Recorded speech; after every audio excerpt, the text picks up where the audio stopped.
Hello,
voice clear आ रही है? कोई एक बार यस और नो करके आंसर दो।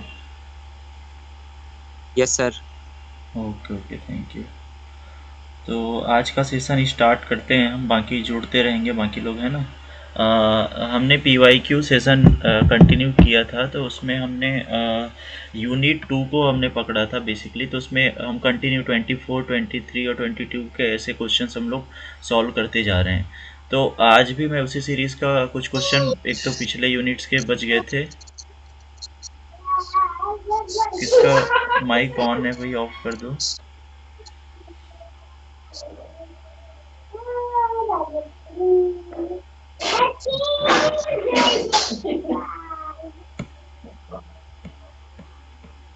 ओके,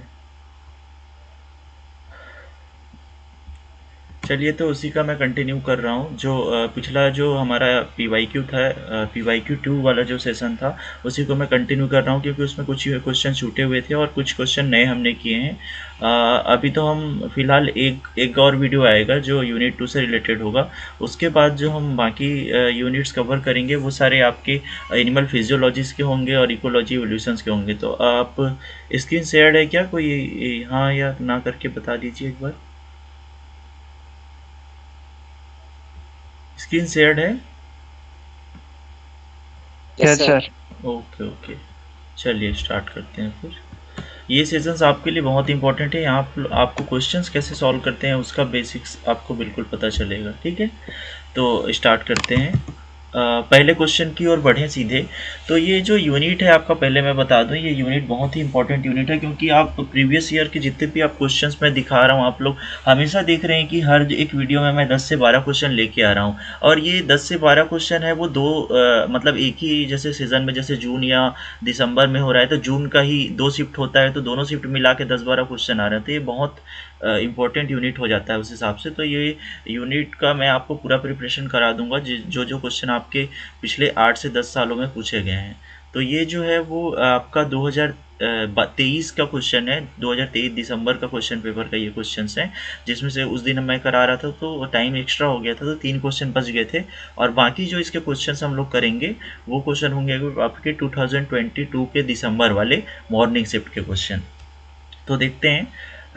एक मिनट में इसका इंक ऑन कर लूँ। ओके। तो क्वेश्चन क्या दिया गया है?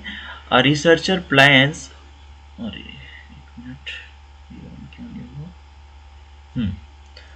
A researcher plans to study protein trafficking into the endoplasmic reticulum.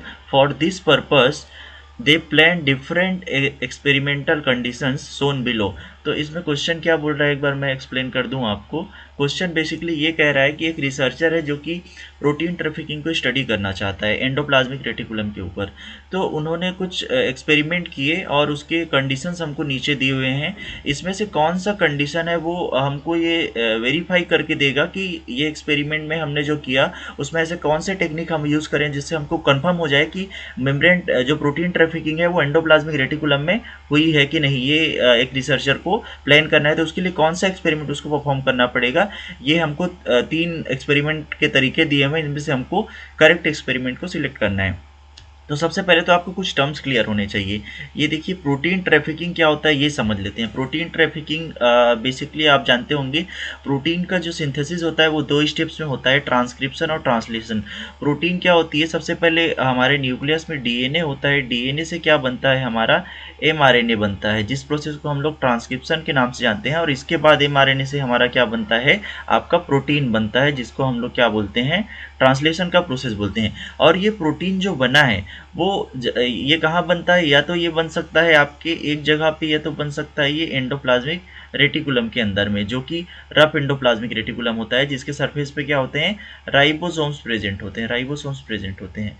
या दूसरा कंडीशन क्या हो सकता है, ये बन सकता है आपके फ्री राइबोसोम्स के अंदर में, जो साइटोसोल में आपके कुछ फ्री राइबोसोम्स पड़े होंगे वहाँ पर ये बन सकता है ना, फ्री राइबोसोम्स के अंदर में। तो प्रोटीन का सिंथेसिस उसके बाद ये क्या होता है, ये सपोज करो ईआर में बना है, तो ईआर में ही तो नहीं रहेगा इस, क्योंकि प्रोटीन तो आपके सेल के अंदर सेल ऑर्गेनेल्स होते हैं, जैसे साइटोस्केलेटन हो गया, माइटोकॉन्ड्रिया हो गया, क्लोरोप्लास्ट हो गया, गोल्जी बॉडी हो गया, उसके अलावा लाइसोसोम के एंजाइम्स हो गए, ये सारे प्रोटीन्स ही हैं। इन सब का सिंथेसिस ईआर में या होगा या तो फिर फ्री राइबोसोम के अंदर होगा, लेकिन इनका ट्रांसपोर्ट तो वहाँ होना है ना। तो इसी प्रोसेस को हम लोग क्या बोलते हैं, ट्रैफिकिंग बोलते हैं। ट्रैफिकिंग मतलब क्या होता है, हमारे सेल के अंदर डिफरेंट सेल ऑर्गेनेल के बीच में जो प्रोटीन का ट्रांसपोर्ट होता है। ये न्यूक्लियस है, सपोज कीजिए न्यूक्लियस में हमारा प्रोटीन बना, और प्रोटीन बनने के बाद वो ईआर में जाएगा, ईआर से गोल्जी बॉडी में जाएगा, गोल्जी बॉडी से आपका सपोज करो एंडोसोम्स में गया, उसके अलावा माइटोकॉन्ड्रिया में गया, उसके अलावा क्लोरोप्लास्ट में गया। तो डिफरेंट डिफरेंट सेल ऑर्गेनेल में ये जो ट्रांसपोर्ट होता है इसी को हम लोग मेम्ब्रेन ट्रैफिकिंग बोलते हैं। इसको एक दूसरे नाम से भी जानते हैं, जिसको हम लोग GERL सिस्टम बोलते हैं, GERL सिस्टम। GERL मतलब गोल्जी बॉडी, एंडोप्लाज्मिक रेटिकुलम और लाइसोसोम का सिस्टम। तो इन जो 3 सेल ऑर्गेनेल्स होते हैं इन्हीं के बीच में जनरली क्या होता है, प्रोटीन का ट्रांसपोर्ट होता है। तो उस प्रोसेस को हम लोग क्या बोलते हैं, प्रोटीन ट्रैफिकिंग बोलते हैं। तो एक रिसर्चर को प्रोटीन ट्रैफिकिंग किस में स्टडी करना है, एंडोप्लाज्मिक रेटिकुलम के अंदर में स्टडी करना है, तो उसको कौन सा टेक्निक इसमें से यूज़ करना चाहिए। तो टेक्निक देख लेते हैं, पहले पढ़ लेते हैं स्टेटमेंट्स।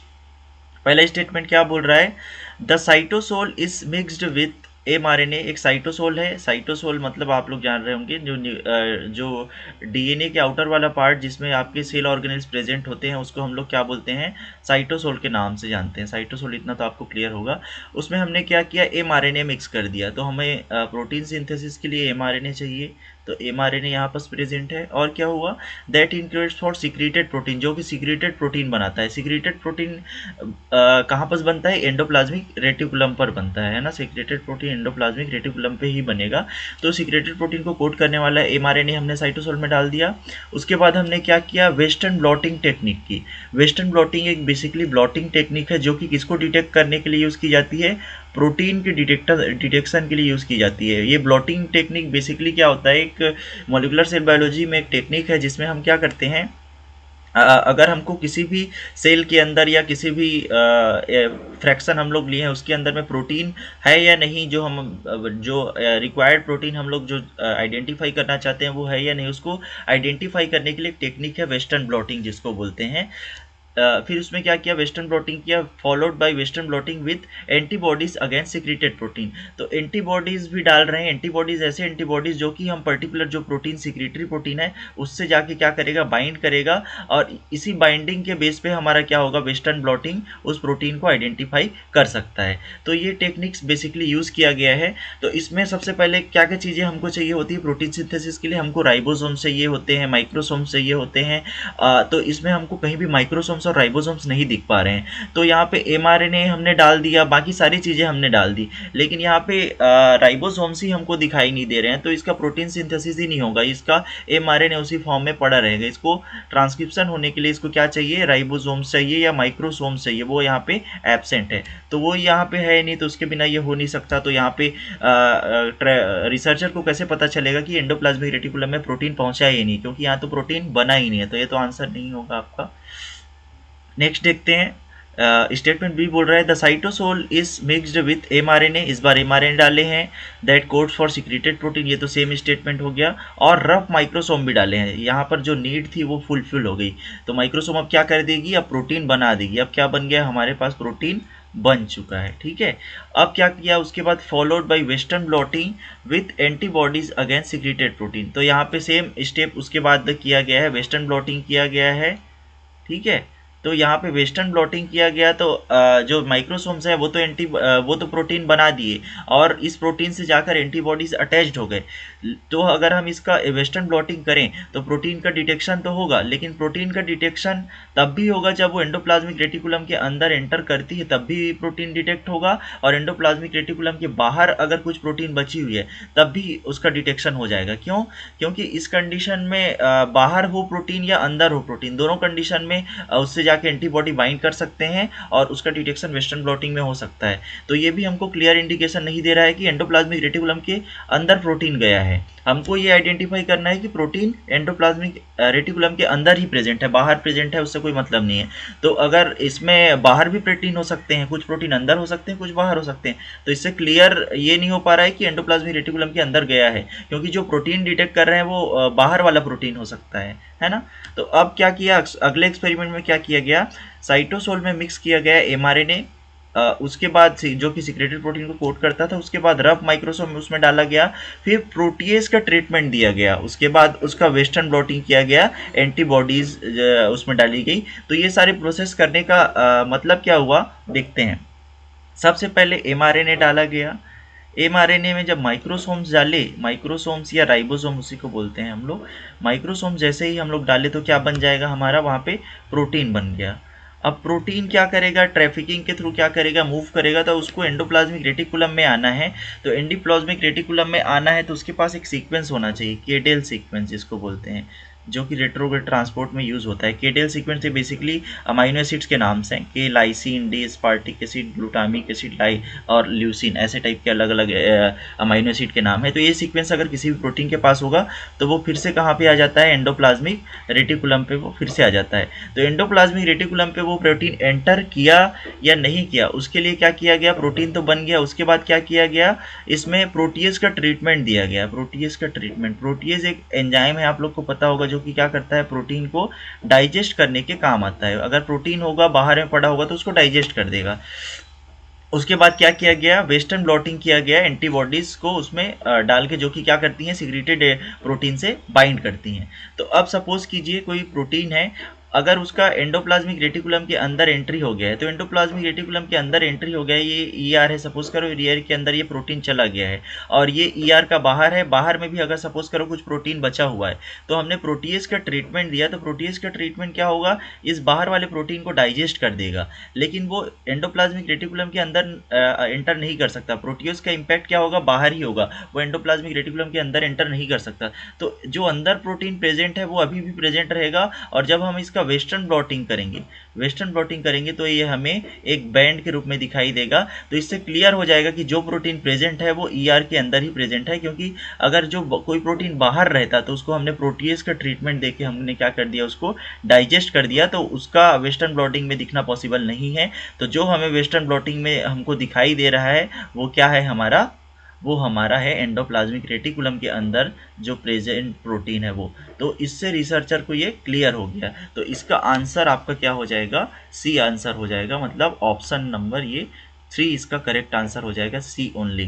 देखिए यहाँ पे उसको सेंटेंस में भी लिखा है, in this setup after translation in the presence of rough microsome a protease treatment is perform if the protein has entered the ER. अगर प्रोटीन ईआर के अंदर में एंटर कर चुका है, it will be protected from protease digestion. अब protease digestion इसका नहीं हो सकता, क्योंकि ईआर मेम्ब्रेन उसको प्रोटीएज को अलाउ नहीं करती, अंदर आने नहीं देती।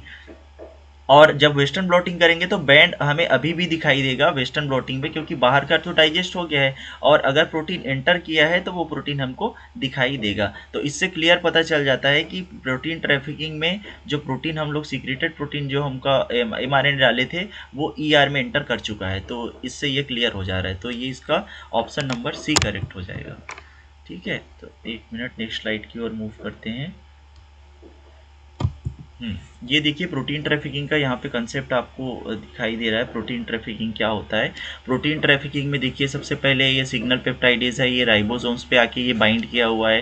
राइबोसोम्स पे बाइंड करने के बाद यहाँ पे क्या हुआ है, सिग्नल रिकॉग्निशन पार्टिकल्स आ रहे हैं, ये अल्टीमेटली जाके सिग्नल रिकॉग्निशन पार्टिकल की हेल्प से ईआर की मेम्ब्रेन पे अटैच्ड हो जा रहा है, और यहाँ पे अटैच्ड होने के बाद ये क्या कर रहा है, ट्रांसलेशन के प्रोसेस द्वारा क्या बना रहा है, एक प्रोटीन या mRNA की चेन बना रहा है। तो ये जैसे ही बना, अब इसको सपोज कीजिए किसी जगह पे जाना है, तो ये इसका क्या बनेगा, वेसिकल के फॉर्म में ट्रांसपोर्ट होगा, ये गोल्जी बॉडी के पास आएगा, गोल्जी बॉडी से सिक्रेटरी वेसाइकल्स बनेंगे, और इस वेसाइकल्स को वो जहाँ भी जाना होगा, सपोज कीजिए इसको इसको माइटोकॉन्ड्रिया में जाना है, या फिर सर माइटोकॉन्ड्रिया में तो नहीं जाएगा, लाइसोसोम में जाना है, या कहीं भी किसी भी ऑर्गेनेल में जाना है, क्लोरोप्लास्ट में जाना है, जहाँ भी इसको जाना है उसका ट्रांसपोर्ट होगा, या इसको बाहर एक्सोसाइटोसिस होना है तो वो प्रोसेस भी हो जाएगा।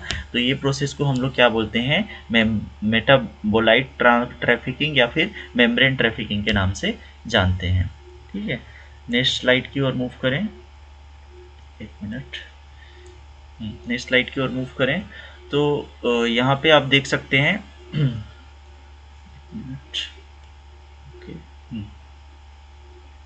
हाँ, तो यहाँ पे एक अगला क्वेश्चन देखते हैं। ये क्वेश्चन क्या दिया गया है, synchronous cultures of MCF7 breast cancer cells were grown and treated with the following. एक कल्चर किया गया जिसमें एक ब्रेस्ट सेल के एक सेल को लिया गया, MCF7 उसको नाम दिया हुआ है। MCF7 एक ब्रेस्ट कैंसर का सेल है। किसी पेशेंट को सपोज करो ब्रेस्ट कैंसर हुआ है, तो एक रिसर्चर क्या कर रहा है, कोई एक्सपेरिमेंट कर रहा है जिसने उसने ब्रेस्ट कैंसर के सेल को लिया और उसको नाम दिया है MCF7। ठीक है, अब उसको क्या कर रहा है, वो कल्चर कर रहा है। कल्चर करने का तरीका उसका अलग अलग है, अलग अलग कल्चर करेगा। 3 तरीके से ये कल्चर कर रहा है। ठीक है, 3 तरीके से ये कल्चर कर रहा है। पहला कल्चर है, उसको उसने नाम दिया है बफर का ट्रीटमेंट दिया है उसमें। MCF7 ये नॉर्मल है, मतलब नॉर्मल कल्चर किया हुआ है जिसको बफर करके लिखा हुआ है। ठीक है, उसके बाद दूसरे एक्सपेरिमेंट में उन्होंने क्या किया है, दूसरे में लिखा है an inhibitor of cyclin D plate was added. तो दूसरे वाले में उन्होंने क्या किया है, दूसरे वाले को नाम उसने क्या दिया है, MCF7.1। ठीक है, 7.1, और इसमें क्या डाला है उन्होंने, इनहिबिटर डाला है। किसका इनहिबिटर, साइक्लिन डी का इनहिबिटर डाला है। तो ये कुल मिला के आपका जो क्वेश्चन है वो CD के साइक्लिन वाले चैप्टर या सेल साइकिल रेगुलेशन से क्वेश्चन है। तो आप लोग को, और थर्ड एक्सपेरिमेंट में क्या किया गया है, एक साई RNA डिज़ाइन किया गया है। ये देखिए थर्ड वाले में si RNA designed against cyclin B, मतलब साइक्लिन बी को कुल मिला के इनहिबिट किया जा रहा है। क्योंकि साई RNA क्या होता है, स्मॉल इंटरफियरिंग RNA होता है, जो कि क्या करता है, जो ट्रांसलेशन और ट्रांसक्रिप्शन के जो प्रोसेस हैं उनको इनहिबिट करने का काम करता है। ठीक है, तो इस वाले सेल का नाम उन्होंने क्या रखा है, MCF7.2।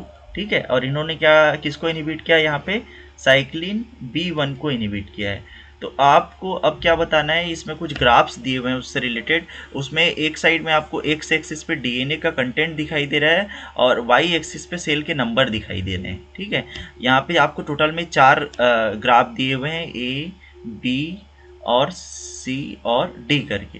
तो अब आपको मैच करना है कि इन्होंने 3 एक्सपेरिमेंट किए हैं, 3 एक्सपेरिमेंट।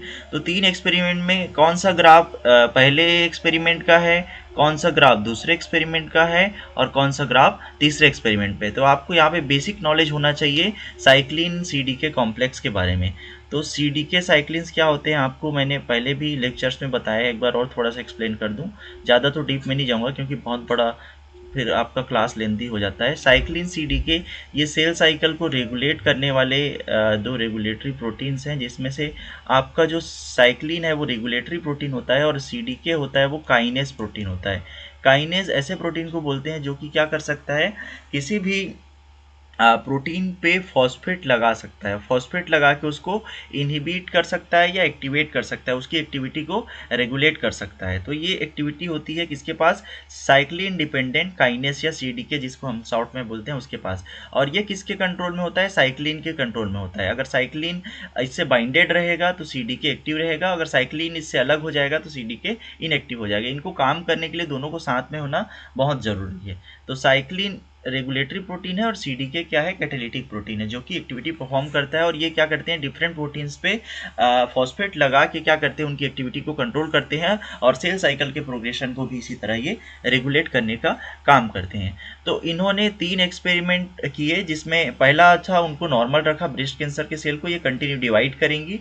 तो आपको क्या करना है, मैचअप करना है। तो MCF7 बफर है तो ये आपका है, ये नॉर्मल इसमें ग्रोथ दिखना चाहिए। इसमें जो आपका सेल डिवीज़न है वो कंटिन्यू होते रहेगा क्योंकि कैंसरस सेल है। तो ऐसा आपको ग्राफ देखना है जिसमें आपको ये फेजेस जो दिख रहे हैं, G1 phase, S phase, G2M phase, ये नॉर्मल सेल में जो दिखाई देते हैं वो आपको दिखाई देने चाहिए।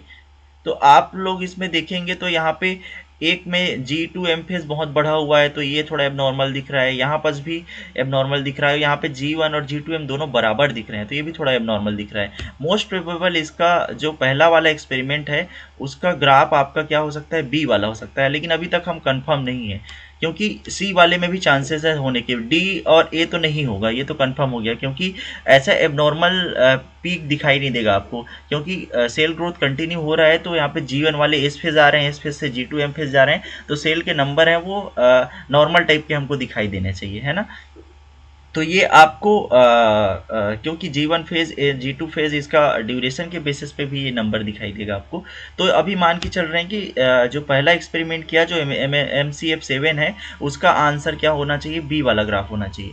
अब बाकी देख लेते हैं, बाकी हमको कंफर्म करना है। दूसरा एक्सपेरिमेंट में क्या किया गया है, साइक्लिन D डाला गया है, साइक्लिन डी आप लोग मैं दिखा दूंगा पिछले वाले स्लाइड में। साइक्लिन डी क्या होता है, साइक्लिन डी आपकी सेल साइकिल के कौन से फेज को कंट्रोल करता है, ये बेसिकली G1 फेज को कंट्रोल करने का काम करता है क्योंकि G1 फेज में आपका कौन से साइक्लिन आते हैं, साइक्लिन डी आता है और इसके साथ CDK 4 और 6 मिल के काम करते हैं। ये दोनों क्या करते हैं, आपस में काम करके क्या करते हैं, G1 फेज से S फेज ट्रांजिशन को कंट्रोल करते हैं, G1 से S फेज में जाना चाहिए उसको।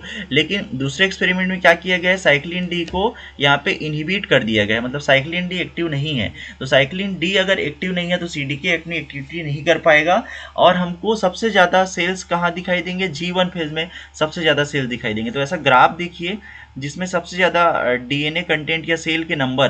तो देखिए यहाँ पे आप लोग D वाला ग्राफ देखेंगे, वहाँ पे आपको क्लियर दिखाई दे रहा है कि यहाँ पे टोटल में 150 के नंबर में आपको G1 फेज में सेल अटके हुए दिखाई दे रहे हैं क्योंकि G1 से S फेज जो ट्रांजिशन है वो आपका नहीं हो पा रहा है due to inhibition of cyclin D. Cyclin D क्या है, काम नहीं कर रहा है तो सेल G1 में ही अटक के रह गए हैं। तो मोस्ट प्रोबेबल है कि आपका MCF जो 2 है, इस MCF 7.1 है, मतलब जो एक्सपेरिमेंट नंबर 2 है, उसका ग्राफ आपको कौन सा मैच कर रहा है? डी वाला कर रहा है। और MCF 7 में हमने मान के चला है हमारा कौन सा वाला होगा? हमारा बी वाला ग्राफ होगा। ठीक है, अब MCF 7.2 देख लेते हैं हम। MCF 7.2 देख लेते हैं एक बार। तो 7.2 में क्या एक्सपेरिमेंट किया गया है? MCF 7.2 में साइक्लिन बी को इनहिबिट करने वाले साई आरएनए डाले गए, मतलब साई आरएनए जो डाला गया है जो कि साइक्लिन B1 को पहचानता है और उसको इनहिबिट कर देता है, इसमें इंटरफेरेंस करता है, कुल मिला के इनहिबिशन हो रहा है साइक्लिन बी का। तो अब साइक्लिन B1 का रोल कहाँ पे होता है? साइक्लिन B1 जनरली आपके एम फेज को कंट्रोल करता है, G2 एम फेज को कंट्रोल करता है। ठीक है, तो G2 एम फेज को कंट्रोल करता है, तो वो वाले आपके ऐसे सेल्स दिखाई देंगे जो कि G2 एम फेज में आपको मैक्सिमम दिखाई देगा। ठीक है, तो वो वाला आपका कौन सा हो जाएगा ये आपको देखना है।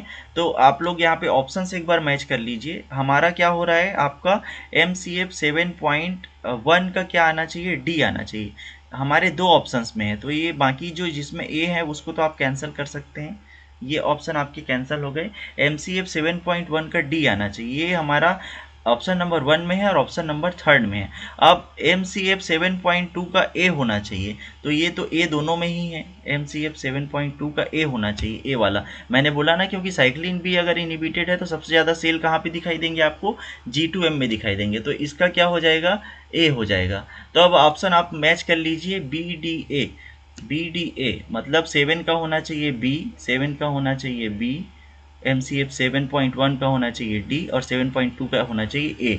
तो ये वाला ऑप्शन भी आपका कैंसिल हो जाएगा और ऑप्शन नंबर 3 आपका बिल्कुल करेक्ट हो जाएगा। तो यहाँ पे आपको खाली बेसिक्स नॉलेज पता होना था कि कौन से साइक्लिन और CDK के कॉम्प्लेक्स कौन से चेक पॉइंट्स को कंट्रोल करते हैं। मतलब सेल साइकिल में आप देखेंगे तो अलग अलग फेजेस होते हैं, G1 phase, S phase, G2 phase, फिर M फेज। तो इनके अलग अलग फेजेस को कंट्रोल करने के लिए अलग अलग टाइप के साइक्लिन और CDK कॉम्प्लेक्स आते हैं। तो यहाँ पे दो साइक्लिन CDK के बारे में बताया गया था, एक तो साइक्लिन डी के बारे में जो कि आपका G1 फेज में आता है, और एक G2M फेज के बीच में आने वाला साइक्लिन B1 के बारे में बताया गया था। तो इन दोनों का अगर आपको बेसिक नॉलेज होता तो आप लोग जान सकते थे कि अगर ये इनहिबिट हो रहा है तो ये सेल मैक्सिमम सेल मुझे यहीं अटके हुए मिलेंगे, क्योंकि आगे इनका प्रोसेस नहीं हो पाएगा। और साइक्लिन डी की एक्टिविटी आप लोग जानते रहते कि अगर G1 फेज में आ रहा है तो आपको G1 फेज में मैक्सिमम नंबर ऑफ सेल दिखाई देते, तो ये आप ग्राफ से इजीली आइडेंटिफाई कर सकते थे। यहाँ पे इसका कुछ कंसेप्ट यहाँ पे आप लोगों को देखने मिल जाएगा। एक मिनट इरेज कर दूँ। अगले वाले स्लाइड में मैं इससे रिलेटेड एक स्लाइड डाला हुआ हूँ, ये देखिए। यहाँ पे एक स्लाइड दिख रहा होगा आपको जिसमें अलग अलग फेजेस दिख रहे हैं। यहाँ पे इंटरफेज दिख रहा है, मतलब ये क्या है? इंटरफेज 3 फेज से मिलकर बनता है, G1 फेज, S फेज और G2 फेज। ये वाला जो दिख रहा है वो आपका M फेज दिख रहा है। तो यहाँ पे G1 फेज में जैसे कि मैंने बात किया कौन कौन से साइक्लिन आते हैं, तो यहाँ पे साइक्लिन डी आएगा एक, और उसके साथ CDK 4 आता है और CDK 6 आता है। ये कौन से फेज को कंट्रोल करते हैं? G1 फेज को। तो हमारे दूसरे एक्सपेरिमेंट में क्या किया गया था? उन्होंने दूसरे एक्सपेरिमेंट में क्या रखा था? साइक्लिन डी को इनहिबिट कर दिया था, मतलब ये इनएक्टिव था। तो अब CDK 4 भी काम नहीं कर पाएगा, तो काम नहीं कर पाएगा तो आगे G1 का प्रोग्रेशन नहीं हो पाएगा। तो ये सेल कहाँ पे अटक जाएगा? G1 पे अटक जाएगा। तो हमें जो ग्राफ मिलेगा वो हमको G1 फेज वाला हाई मिलेगा, उसके बाद आपको S फेज वाला थोड़ा सा दिखेगा, फिर उसके बाद आपको G2M फेज दिखाई देगा। तो ऐसा वाला ग्राफ आपको कहाँ पे मिल रहा था? आपने वहाँ पे ग्राफ से मैच करके देख लिया। तो यहाँ पे उसी को लिखा गया है। MCF 7 बफर ट्रीटेड था तो ये नॉर्मल था, तो इसमें टिपिकल डिस्ट्रीब्यूशन देखने को मिला जिसमें G1, S और G2M फेज में हमको सेल के नंबर नॉर्मल देखने मिले। दूसरे में साइक्लिन डी का इनहिबिटर डाला गया था, तो साइक्लिन डी किसके लिए ज़रूरी है? प्रोग्रेशन फ्रॉम G1 से S फेज में जाने के लिए ज़रूरी है। अगर इसका इनहिबिशन हो जाएगा तो सेल साइकिल कहाँ पे अरेस्ट हो जाएगा? G1 पे अरेस्ट हो जाएगा। मतलब मैक्स नंबर ऑफ सेल हमको कहाँ पे दिखाई देंगे? आपको G1 फेज में आपको दिखाई देने के मिलेंगे। तो हमने उस हिसाब से ग्राफ मैच कर लिया था, और बाकी G1 फेज से बाद जो फीवर सेल्स हैं, कम सेल्स हैं, वो S फेज में मिलेंगे और G2M फेज में भी कम सेल दिखाई देंगे। फिर अगले experiment cyclin B1 Sai RNA डाला गया था। तो ये साइक्लिन B1 किसके लिए क्रूशियल है? G2M ट्रांजिशन के लिए ज़रूरी है। ये देख लीजिए, साइक्लिन B1 आपके M फेज में दिखाई दे रहा है, ये साइक्लिन B1। ठीक है। B1 लिखने का मतलब ये है कि साइक्लिन बी और उसके साथ जुड़ा हुआ CDK1, ठीक है, 1 है वो साइक्लिन CDK के लिए लिखा गया है। तो इनका जो कॉम्बिनेशन है वो कौन से फेज को कंट्रोल करता है, G2 से M फेज के ट्रांजिशन। ये आपका सपोज कीजिए ये वाला G2 फेज है और ये वाला M फेज है, तो इसके रेगुलेशन के लिए ये वाला आपको क्या चाहिए, साइक्लिन CDK कॉम्प्लेक्स चाहिए। तो लेकिन इसका भी इनिबिशन हो रखा है, कैसे, क्योंकि यहाँ पे siRNA डाला गया है, स्मॉल इंटरफेयरिंग RNA। इसका काम क्या होता है, किसी भी mRNA से जाके बाइंड करेगा और उसको क्या कर देगा, उसके ट्रांसक्रिप्शन ट्रांसलेशन को इनहिबिट कर देता है, ठीक है। तो वो प्रोटीन बन ही नहीं पाएगा, और उस प्रोटीन बन ही नहीं पाएगा मतलब वो कुल मिला के इनएक्टिव है या इनहिबिटेड है, तो उसका काम नहीं हो पाएगा। तो वो सेल साइकिल कहाँ हो जाएगी, वहीं अटक के रख जाएगी, और आपको number, maximum number of cells कौन से फेज में दिखाई देंगे, G2 M फेज में। तो उसका ग्राफ आपको जस्ट इसके अपोजिट दिखाई देगा। ये सपोज कीजिए ये S फेज है और ये आपका क्या है, आपका ये G2 M फेज है और ये आपका G1 फेज है और ये S फेज है। तो आपको ऐसा ग्राफ दिखाई देखने को मिलेगा। तो ये वाला आंसर आपका मैंने एक्सप्लेन कर दिया है। अगले क्वेश्चन की ओर बढ़ें, एक मिनट इसको इरेज कर दें पहले। हाँ, ये देखिए अगला क्वेश्चन देखें। तो अगले क्वेश्चन में एक मिनट, हाँ, तो ये क्वेश्चन आपका मार्कर एंजाइम से रिलेटेड है। क्वेश्चन पढ़ लेता हूँ। Following are marker enzymes that would be used to identify correct sub cellular fractions. ठीक है, तो यहाँ पे एक साइड में आपको एंजाइम के नाम दिए हुए हैं एक कॉलम में, दूसरे कॉलम में उसके फ्रैक्शंस के नाम दिए हुए हैं। तो ये आपको मैच करना है कि कौन सा एंजाइम कौन से सेल साइकिल, कौन से सेल ऑर्गेनेल के अंदर में पाया जाता है। तो आप लोग का ये बेसिक नॉलेज है। आप लोग को कुछ लोग, आप लोग फिजियोलॉजी जब पढ़ते हैं या बेसिक चीज़ें पढ़ते हैं, एंजाइमोलॉजी पढ़ते हैं, तो इन सब के बारे में आपने पढ़ा होगा। तो आप लोग को जो सबसे इजी है, जो पता होगा, वो मैं आइडेंटिफाई करता हूँ, उससे आप लोग पहले मैचअप करना चालू कीजिए। कई बार ऑप्शंस ऐसे होते हैं कि आप लोग को एक दो अगर पता भी हैं तो आप लोग ये मैच द फॉलोइंग वाला सही कर जाते हो, ठीक है।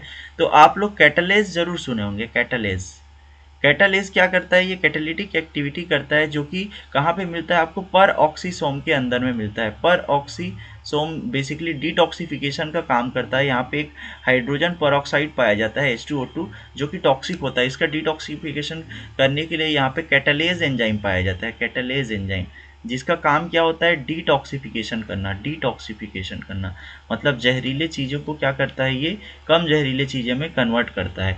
तो कैटालेज का आप लोग को पता है पर ऑक्सीजोम आना चाहिए, पर ऑक्सीजोम। तो डी का फोर्थ दो ऑप्शन में, तो आपके बाकी ऑप्शंस आपके यहीं से एलिमिनेट हो गए। आपका 50-50 चांसेस हैं, आप इसमें से कौन से करेक्ट हो सकते हैं।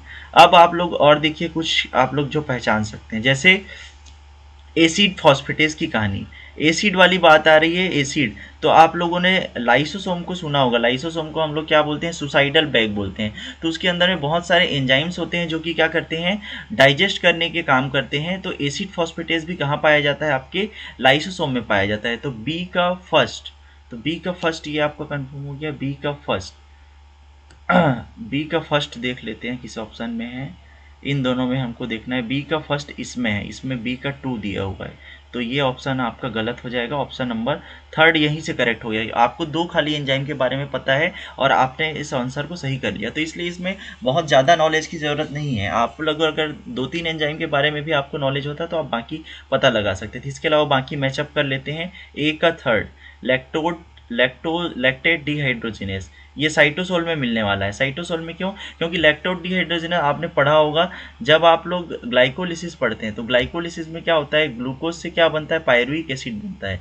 लेकिन जब ये पायरुविक एसिड कन्वर्ट होता है मैलेट में, या फिर जब एनारोबिक रेस्पिरेशन होता है, एनारोबिक रेस्पिरेशन मतलब ऑक्सीजन क्या है यहाँ पे एब्सेंट है, तो उस कंडीशन में पायरुवेट का कन्वर्जन किस में हो जाता है, लैक्टेट में हो जाता है, लैक्टिक एसिड के रूप में, जो कि आपका फैटिक या थकान का कारण बनता है ना।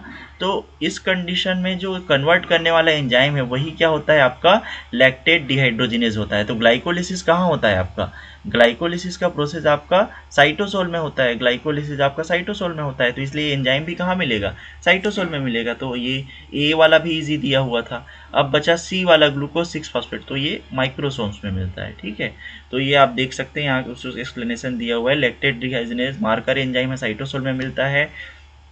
एसिड फॉस्फेटेज ये देख सकते हैं, एसिड फॉस्फेटेज ये लाइसोसोम है आपका, तो ये लाइसोसोम में आपको मिलेगा, लाइसोसोमल, एक्स्ट्रा लाइसोसोमल, और ये डाइजेशन में काम आता है। उसके अलावा आप लोग देख रहे हैं ग्लूकोज 6 फॉस्फेटेज, तो ये आपके माइक्रोसोम्स में मिलते हैं। कैटालेज ये आपको परऑक्सीसोम में, ये देखिए ये कैटालेज आपका ये एंजाइम है, ये परऑक्सीसोम का डायग्राम दिया हुआ है, तो ये उसमें मिलता है। तो ये बहुत ही इजी क्वेश्चन था आप लोग, और ये 4 मार्क्स का क्वेश्चन था, ठीक है। आप लोग को अगर बेसिक नॉलेज खाली एंजाइम का ही होता तो आप लोग को 4 मार्क्स इजीली मिल जाते। तो आप लोग ऐसे मार्कर एंजाइम्स की एक लिस्ट आप लोग देख लीजिएगा, वो लिस्ट आप लोग गो थ्रू कर लीजिएगा। और मैंने आपकी पिछले स्लाइड्स में आप लोगों को पढ़ाया है, या पिछले कुछ क्लासेस में मैंने बताया था, उसमें मार्कर एंजाइम्स की लिस्ट मैंने वहाँ पे रखी थी, तो वो आपको यूट्यूब पे वो वीडियो मेरे ख्याल से मिल जाएगी, तो आप वहाँ से जाके उसको गो थ्रू कर सकते हैं, ठीक है। और ये चीज़ें आप लोग याद रख सकते हैं। तो इसका आंसर नंबर 3 करेक्ट हो जाएगा। नेक्स्ट क्वेश्चन की ओर मूव करें हम लोग। एक मिनट, इसको पहले इरेज कर दें हम।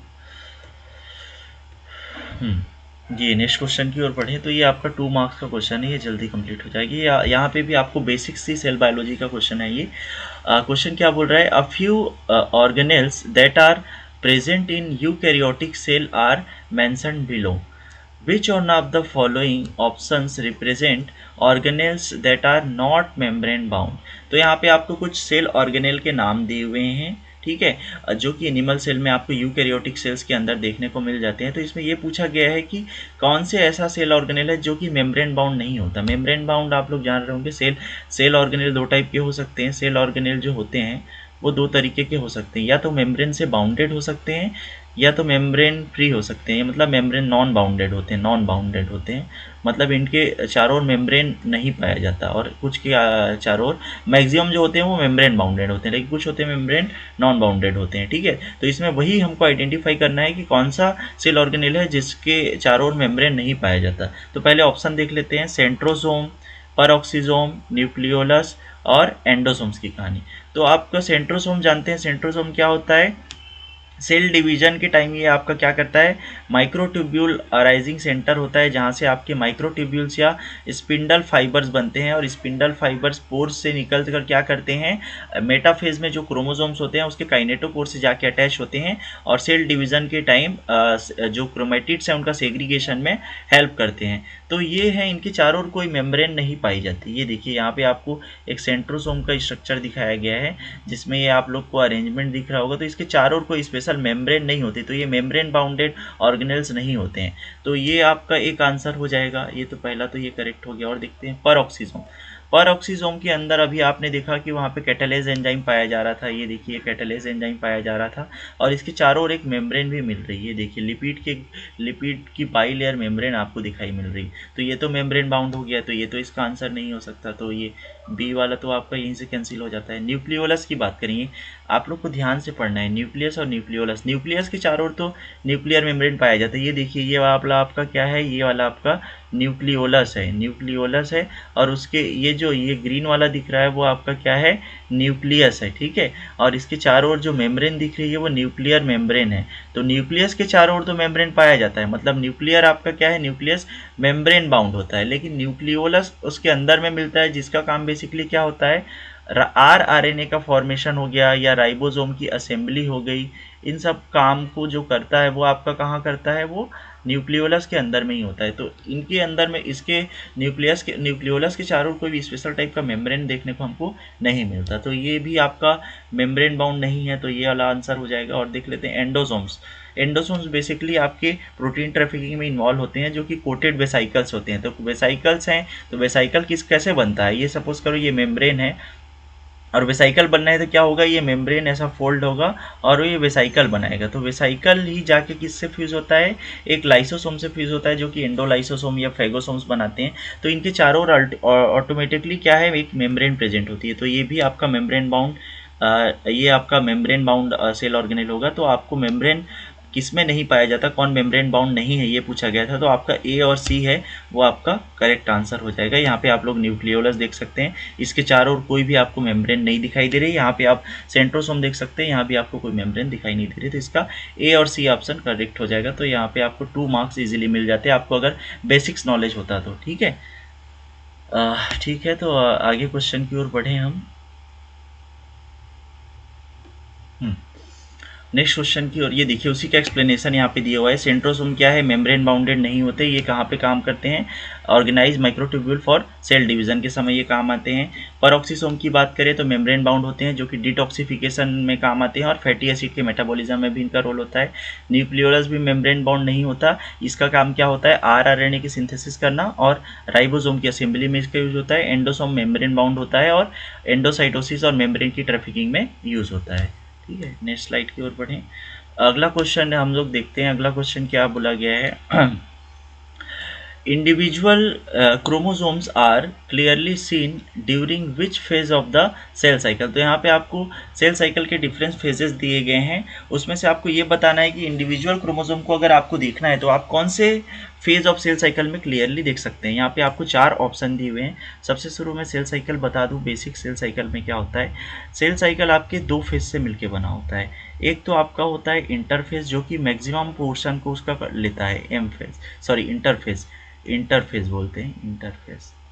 ठीक है, ये मैक्सिमम सेल के जो टाइम होता है, अगर 24 माने 24 आवर पूरे सेल साइकिल को, तो उसका अकेला ये 23 आवर्स इंटरफेज लेता है। तो इंटरफेज 3 फेजेस से मिलकर बना होता है, G1 फेज, S फेज और G2 फेज। ठीक है, जिसमें से G1 फेज को ग्रोथ 1 फेज बोलते हैं, S फेज में सिंथेसिस होता है या डुप्लीकेशन होता है, डीएनए का डबलिंग हो, डीएनए का अमाउंट डबल हो जाता है। यहाँ पे 2n है तो यहाँ पे उसका अमाउंट 4n हो जाता है। ठीक है, क्योंकि इसको क्या होना है, अल्टीमेटली डिवाइड होना रहता है।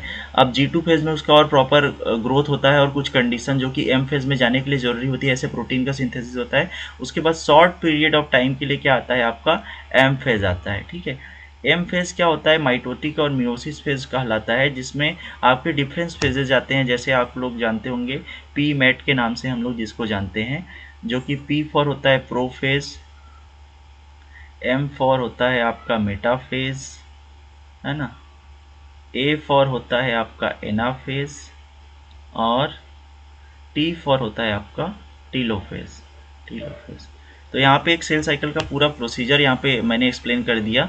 तो ये इंटरफेज और एम फेज से मिलकर बना होता है। जो कि इंटरफेज होता है वो longest phase of the cell cycle होता है, जो कि 3 फेजों से मिलकर बना होता है, G1, S and G2 phase. And last phase is M phase, जो कि माइटोटिक या म्यूसिस फेज होता है। तो आपको एक्चुअल जो सेल साइकिल है वो आपको कब जो क्रोमेटिड या क्रोमोसोम की स्ट्रक्चर है वो आपको कब दिखाई देंगे, हम लोग इस डायग्राम से समझ सकते हैं। पहले ऑप्शन देख लेते हैं, G0 phase, G1 phase, S phase और M फेज। तो यहाँ पे G0 फेज की बात करूँ तो ये जैसे ही सेल साइकिल कंप्लीट होता है, मतलब M फेज के जस्ट बाद G0 फेज आता है, क्योंकि सेल कंटिन्यू डिवाइड नहीं करती, कुछ टाइम के लिए रेस्ट करती है। इसको resting phase of the cell cycle भी बोलते हैं। तो इस स्टेज में आपको तो क्रोमोसोम्स दिखाई नहीं देंगे, क्योंकि ये क्रोमोसोम विजिबल ही नहीं होते। इस टाइम क्रोमोसोम कंडेंस्ड होते हैं बहुत, और ये इस रेस्टिंग स्टेज होता है। ठीक है, तो G0 स्टेज तो इसका आंसर नहीं हो सकता। G1 फेज क्या है, ये ग्रोथ 1 फेज होता है, जहाँ पे डीएनए क्रोमेटिन के फॉर्म में आपको विजिबल होता है। क्वेश्चन में क्या बोला गया है, क्रोमोसोम्स के आपको देखना है अच्छे से, तो किस फेज में दिखाई देगा। ठीक है, अगला एस फेज है, तो ये वाला G1 फेज भी आंसर नहीं होगा। एस फेज में क्या बोला गया है, यहाँ पे डीएनए का रेप्लिकेशन होता है, अमाउंट डबलिंग होती रहती है, तो क्रोमोसोम्स क्लियरली नहीं दिखाई देते यहाँ पर भी, तो एस फेज भी आंसर नहीं होगा। आपका आंसर क्या हो जाएगा, बचा M phase. M phase chromosomes condense and clearly visible, तो क्रोमोसोम्स का कंडेंसेशन होता है। आप लोग जब क्रोमोसोम्स की जब डीएनए पैकेजिंग देखेंगे, या फिर आप लोग क्रोमेटिन रीमॉडलिंग ऐसा कुछ टर्म आता है उसमें देखेंगे, तो क्या होता है, जैसे पैकेजिंग होती है डीएनए की, तो सपोज़ कीजिए ये डीएनए है, ये डीएनए ऐसा जब फोल्ड होकर क्या करता है, कंडेंस्ड होते जाता है, और इनमें हिस्टोन प्रोटीन बनने लगते हैं। हिस्टोन प्रोटीन आपस में बन के क्या करते हैं, यहाँ पे हिस्टोन प्रोटीन को पैकेज करते रहते हैं, और हिस्टोन प्रोटीन पैकेज करके इनको क्या बनाते हैं, एक क्रोमेटिड या क्रोमोसोम्स के फॉर्म में इनको कन्वर्ट करते हैं। जैसे ये ऐसे स्ट्रक्चर में कन्वर्ट करेंगे इनको। ठीक है, आप लोग जो क्रोमोसोम का स्ट्रक्चर देखते हैं, तो ये है वो मोस्ट ओपन स्ट्रक्चर होता है, जिसको आप लोग डीएनए बोलते हैं। यहाँ पे जहाँ पर भी उसको हिस्टोन प्रोटीन मिलते हैं वो स्ट्रक्चर बनाते हैं, न्यूक्लियोसोम स्ट्रक्चर बनाते हैं, और ये और कम्प्लीटली पैक्ड होकर क्रोमेटिड्स, क्रोमेटिन, और लास्ट में क्या बनाएंगे, आपके क्रोमोसोम्स का फॉर्मेशन करते हैं। तो ये कंटिन्यू पैकेजिंग का स्टेज होता है, जिसमें एक क्रोमोसोम्स के अंदर क्या होते हैं, सारे डीएनए के जो मटेरियल्स हैं वो पैकेज रहते हैं। तो ये सेल के अलग अलग फेजेस में अलग अलग स्ट्रक्चर आपको दिखाई देंगे। जैसे G1, G2 फेजेस में वो क्रोमेटिड्स और क्रोमेटिन के फॉर्म में, जैसे अगर G1 फेज की बात करें तो सेल में कुछ ऐसा ये न्यूक्लियस है, तो ये सारे क्रोमेटिड्स क्रोमेटिन के फॉर्म में ये बिखरे हुए रहते हैं। तो आपको यहाँ पे क्रोमोसोम्स वाला स्ट्रक्चर आपको दिखाई नहीं देगा, ये बहुत ही कंडेंसली पैक होते हैं। लेकिन जैसे ही एस फेज आता है तो इनका थोड़ा सा ओपन होना स्टार्ट हो जाते हैं ये, फिर G2 और पैकेजिंग स्टार्ट हो जाती है, सॉरी इनकी G2 फेज में थोड़ी और। लेकिन जैसे ही एम फेज आता है तो ये क्रोमोसोम वाले स्ट्रक्चर में आपको दिखाई देते हैं प्रॉपरली। एम फेज का भी आप लोग मेटा फेज वाले स्ट्रक्चर में इसको क्लियरली देख सकते हैं, क्योंकि देखिए यहाँ पे प्रो फेज में भी आपको क्रोमोसोम्स क्लियर दिखाई दे रहे हैं। ये देखिए प्रो मेटा फेज में भी, मेटा फेज में भी, एना फेज में ये पोल्स की तरफ मूव कर रहे हैं, एना फेज बी में ये पोल्स की तरफ आ गए हैं, फिर टीलो फेज में इनके मेम्ब्रेन वगैरह बनने चालू हो गए हैं, और इंटरफेज वाला स्टेज ये आपको दिखाई दे रहा है। तो क्रोमोसोम्स के आपके जो क्लियरली देखने को अगर मिले, अगर आपको मेटा फेज के सॉरी एम फेज के अंदर भी पूछा जाए तो आप लोग आंसर क्या रखेंगे अपना, मेटा फेज के अंदर हमको क्लियरली विजिबल होता है। तो ये आपका एम फेज आपका क्लियरली हो जाएगा, जो कि आपका किसको सपोर्ट कर रहा है कि इस आंसर को प्रूव कर रहा है कि आपका जो सेल में जो क्रोमोसोम्स को अगर हमको देखना है सेल साइकिल के, तो हम लोग एम फेज में ही देखेंगे। आप लोग अनियन रूट ट्यूब का भी जब स्टडी करे होंगे तब वहाँ पे अलग अलग फेजेस या अलग अलग स्टेजेस दिखते रहते हैं, तो उसमें आप लोग को क्लियरली जो क्रोमोसोम्स की विजिबिलिटी है वो आपको वहीं पे दिखाई दी होगी एम फेज के अंदर में। ठीक है, नेक्स्ट स्लाइड की ओर बढ़ें। अगला क्वेश्चन देखते हैं। अगला क्वेश्चन क्या कह रहा है आपका, हिस्टोन के बारे में ये क्वेश्चन पूछा गया। एक बार क्वेश्चन पढ़ लेते हैं।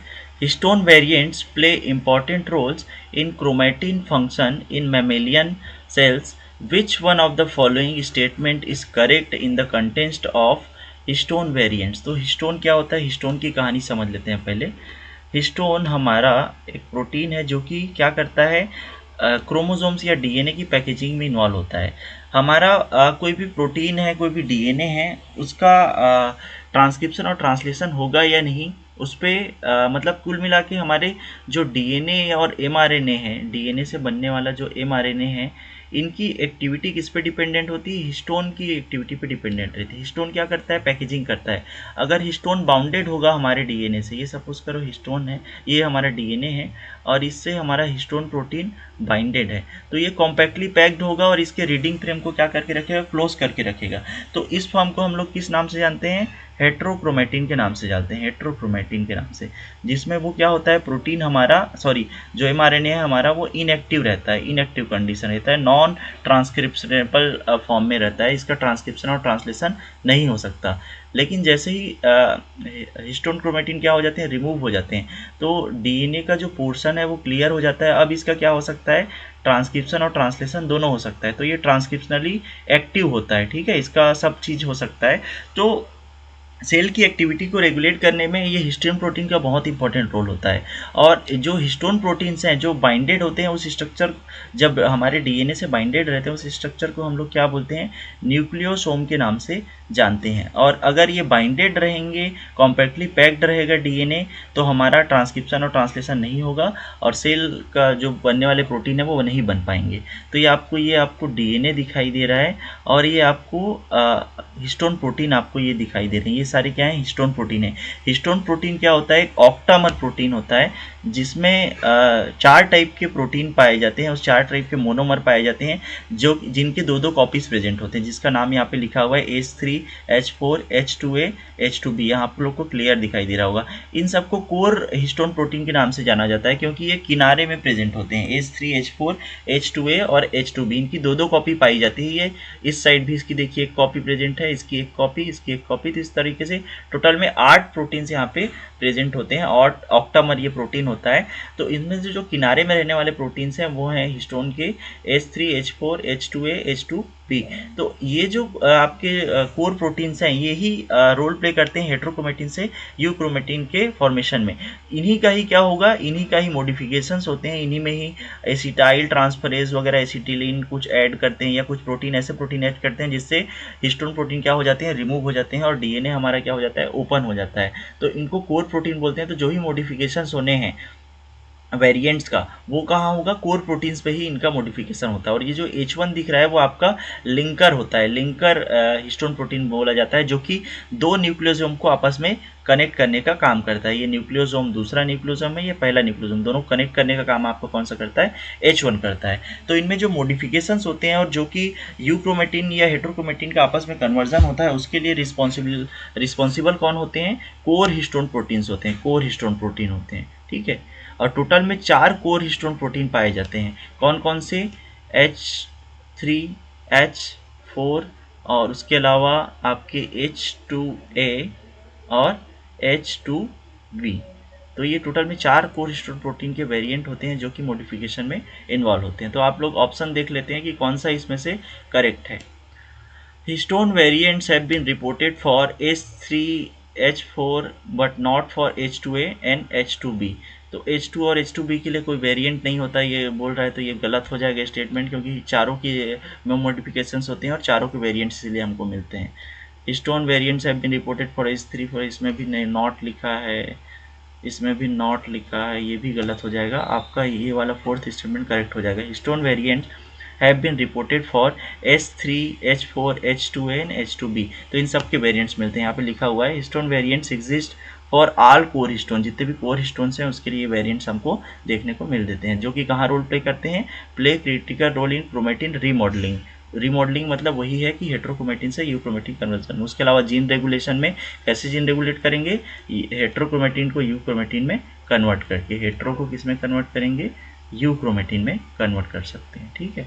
उसके अलावा डीएनए के रिपेयर में इनका रोल होता है और अदर क्रोमेटिन रिलेटेड फंक्शंस इसको आपको देखने को मिलते हैं। तो ये इसमें से फोर्थ ऑप्शन करेक्ट था। इसमें आपको लेकिन नॉलेज होना चाहिए था, इसमें कोई कंसेप्ट यहाँ पे नहीं लगा हुआ है। नेक्स्ट क्वेश्चन की ओर बढ़ें। हाँ, ये क्वेश्चन नंबर 52, ये भी 22 में पूछा गया क्वेश्चन था।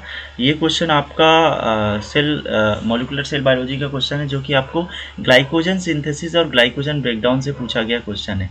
देखिए, जब आप सेल मेटाबॉलिज्म पढ़ते हैं तो उसमें दो प्रोसेस पढ़ते हैं, एक तो ग्लाइकोलिसिस पढ़ते हैं और एक तो ग्लाइकोजेनेसिस पढ़ते हैं।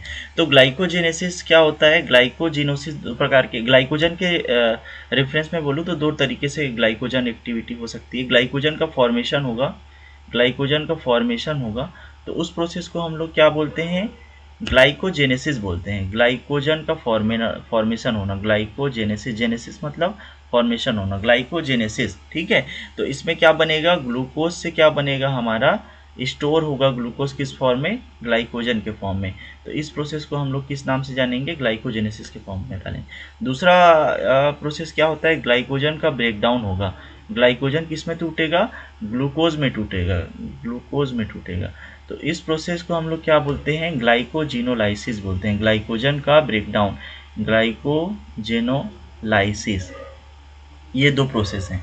अब इन दो प्रोसेस को कंट्रोल करने वाले दो टाइप के एंजाइम्स हैं। जैसे यहाँ पे जो एक स्टेप है आपका ग्लाइकोजन सिंथेस टाइप का एक एंजाइम है, दूसरा एंजाइम है आपका ग्लाइकोजन फास्फोराइलेज टाइप का एंजाइम है। तो ग्लाइकोजन का जो प्रोसेस है, ग्लाइकोजन से जो ग्लूकोज आपका जो कन्वर्जन होता है, ग्लाइकोजन से ग्लूकोज बनता है, या ग्लाइकोजन का जो फॉर्मेशन और ब्रेकडाउन होता है, तो उसमें जब ग्लाइकोजन सिंथेज होता है वो एक्टिव किस कंडीशन में रहता है, जब डीफॉस्फोराइलेटेड रहता है। इनकी एक्टिविटी फॉस्फोराइलेशन पे डिपेंड करती है। अगर ग्लाइकोजन सिंथेसिस एक एंजाइम है, ग्लाइकोजन सिंथेज ए, तो इसको ग्लाइकोजन सिंथेज ए कब बोल रहे हैं, जब ये एक्टिव है। और एक्टिव कब है, जब ये डीफॉस्फोराइलेटेड है, मतलब इस पर कोई फॉस्फेट नहीं लगा हुआ है, इस पर कोई फॉस्फेट एब्सेंट है। फॉस्फेट क्या है, इस पर एब्सेंट है, इसका डीफॉस्फोराइलेशन हुआ है, तब ये ग्लाइकोजन सिंथेज ए के नाम से जाना जा रहा है और ये एक्टिव है। इस कंडीशन में ये क्या करेगा, अपनी एक्टिविटी परफॉर्म करेगा और ग्लाइकोजन का क्या करेगा, सिंथेसिस करेगा, मतलब ग्लूकोज से क्या बनाएगा, ग्लाइकोजन बनाएगा। ग्लाइकोजन सिंथेसिस नाम से ही क्लियर हो रहा है कि ग्लाइकोजन का क्या करेगा, सिंथेसिस करेगा। लेकिन कब सिंथेसिस करेगा, जब ये डीफॉस्फोराइलेटेड रहेगा, मतलब फॉस्फोरस इस पे एब्सेंट रहेगा, फॉस्फेट एब्सेंट रहेगा, तब ये एक्टिव रहेगा। जैसे ही इस पे अगर फॉस्फेट लग जाता है, ये फॉस्फोराइलेटेड हो जाता है, तो ये क्या हो जाएगा, इनएक्टिवेट हो जाएगा। इनएक्टिवेट हो जाएगा तो अब ग्लाइकोजन की सिंथेसिस नहीं हो पाएगी। वैसे ही दूसरा एंजाइम होता है glycogen phosphorylase. Glycogen phosphorylase basically क्या काम करता है, ये ग्लाइकोजिनोलाइसिस की एक्टिविटी को परफॉर्म करता है, ग्लाइकोजन को ब्रेक डाउन करने का काम करता है। और इसकी एक्टिविटी भी किस पे डिपेंड रहती है, फॉस्फोराइलेशन पे डिपेंड रहती है। लेकिन ये जस्ट अपोजिट हो जाता है, ये जब डीफॉस्फोराइलेटेड रहता है, मतलब इसके पास अगर फॉस्फेट एब्सेंट है तो ये इनएक्टिव रहेगा, इनएक्टिव रहेगा। जैसे ही इसका फॉस्फोराइलेशन होगा तब ये क्या हो जाएगा, एक्टिव हो जाएगा और अपना फंक्शन को करेगा। तो ये अगर इस पे फॉस्फेट प्रेजेंट है तो ये क्या है, आपका एक्टिव है। और अगर इसमें फॉस्फेट एब्सेंट है तो ये इसका एक्टिव होगा। तो ये दोनों अपोजिट हो जाएंगे, ठीक है। यहाँ पे अगर फॉस्फेट एब्सेंट है तो क्या होगा, ये इनएक्टिव होगा, ठीक है, इनएक्टिव होगा। तो इसके बेस पे अब आपको क्या करना है, कुछ स्टेटमेंट देखने हैं और स्टेटमेंट से आपको आंसर कंक्लूड करना है। तो यहाँ पे एक एक करके स्टेटमेंट देखते हैं। पहला स्टेटमेंट क्या बोल रहा है, phosphorylation of glycogen phosphorylase increases its activity। phosphorylation of glycogen phosphorylase, एक मिनट में इसको इरेज कर दूं एक बार, फिर क्लियर पता चलेगा। क्या बोल रहा है, phosphorylation of glycogen phosphorylase increases its activity।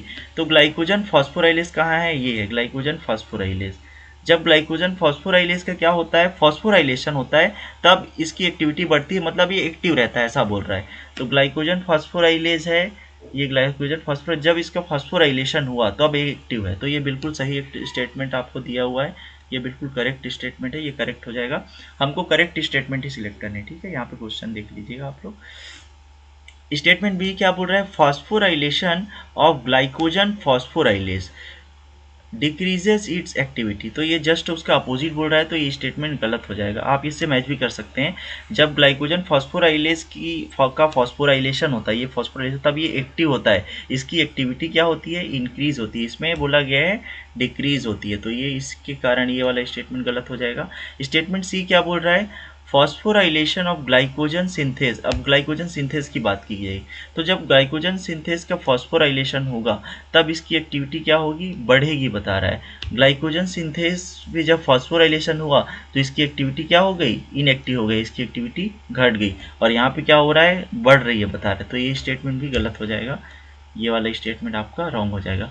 Statement D क्या बोल रहा है, phosphorylation of glycogen synthase decreases it's activity. तो ये बिल्कुल करेक्ट ऑप्शन है, क्योंकि जस्ट इसका अपोजिट बोला गया है। यहाँ पे देख रहे हैं फॉस्फोराइलेशन हुआ ग्लाइकोजन सिंथेज का, तो ये ग्लाइकोजन सिंथेज ए से ग्लाइकोजन सिंथेज बी में कन्वर्ट हो गया और ये इनएक्टिव हो गया, मतलब इसकी एक्टिविटी क्या हो गई, डिक्रीज हो गई। वही स्टेटमेंट यहाँ पे डी में बोला गया है। तो आपका दो स्टेटमेंट कौन से करेक्ट हो जाएंगे, स्टेटमेंट 1 मतलब स्टेटमेंट ए और स्टेटमेंट डी। ये वाला ऑप्शन आपको कहाँ पे देखने मिल रहा है, ऑप्शन नंबर 4 में। तो statement A and D R correct. यहाँ पे लिखा भी है फॉस्फोराइलेशन होता है जब ग्लाइकोजन फॉस्फोराइलेज का, तो इसकी एक्टिविटी इंक्रीज होती है, और ग्लाइकोजन सिंथेसिस का जब फॉस्फोराइलेशन होना है तो इसकी एक्टिविटी डिक्रीज होती है। तो बेसिकली ये दो टाइप के एंजाइम्स थे जो कि ग्लाइकोजन के फॉर्मेशन और ब्रेकडाउन में इन्वॉल्व होते हैं, और इनकी एक्टिविटी इनके फॉस्फोराइलेशन और डीफॉस्फोराइलेशन पे काम कर डिपेंड करती है। और ये आपको याद रखना है कि ग्लाइकोजन फॉस्फोराइलेज जो होता है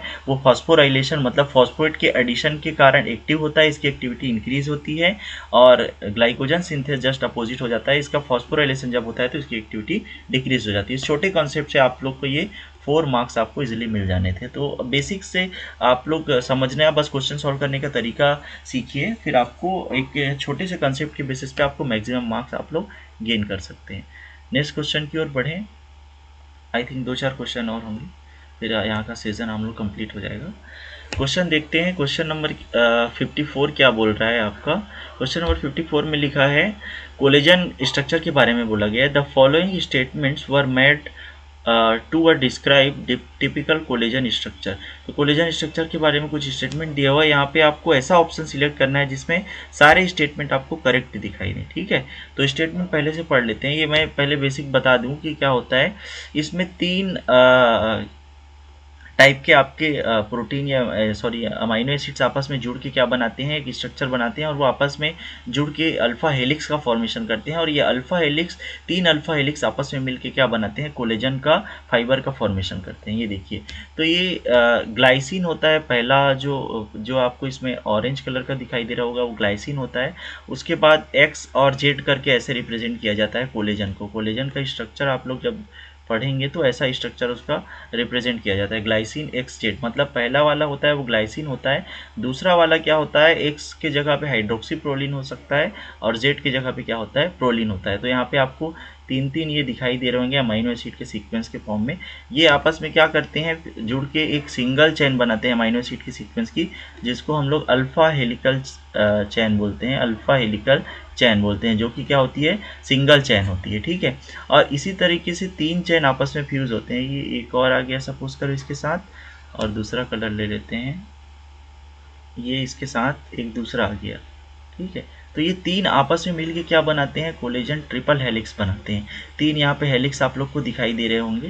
यहाँ पे मैं तीनों को यहाँ पे अलग कलर से दिखा दूँ। ये सपोज करो, ये इसको 1 नाम दे रहा हूँ ब्लू कलर से, एक आपको मैं पिंक कलर का दिखा रहा हूँ, पिंक कलर से आपको।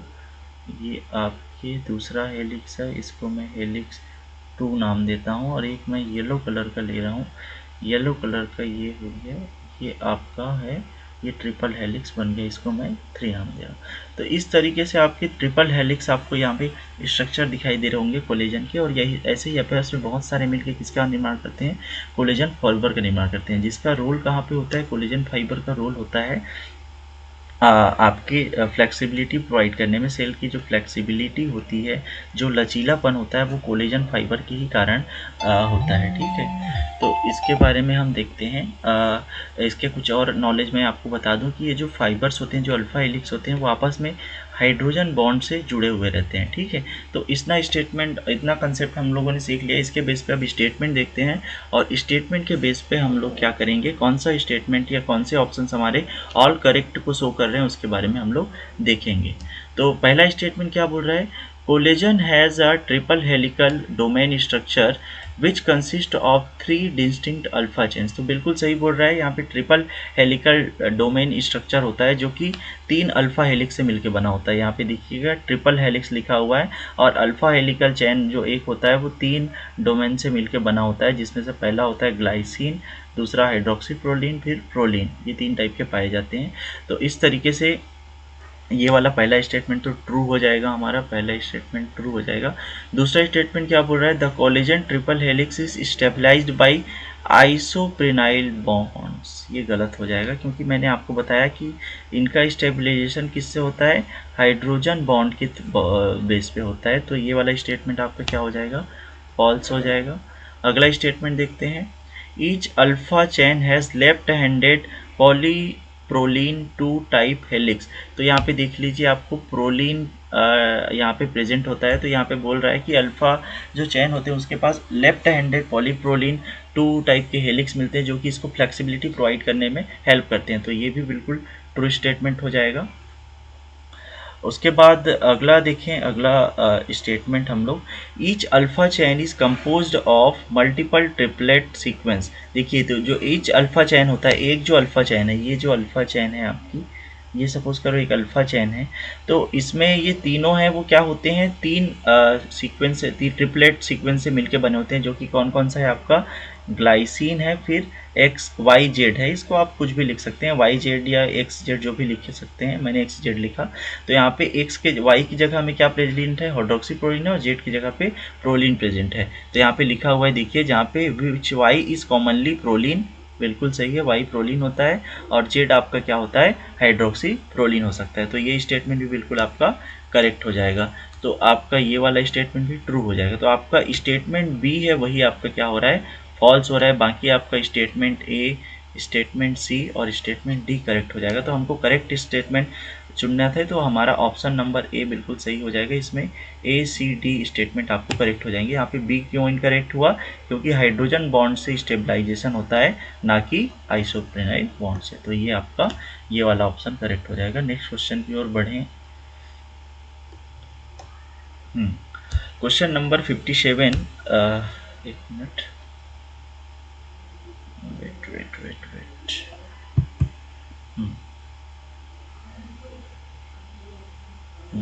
क्वेश्चन नंबर 7 की ओर देखें।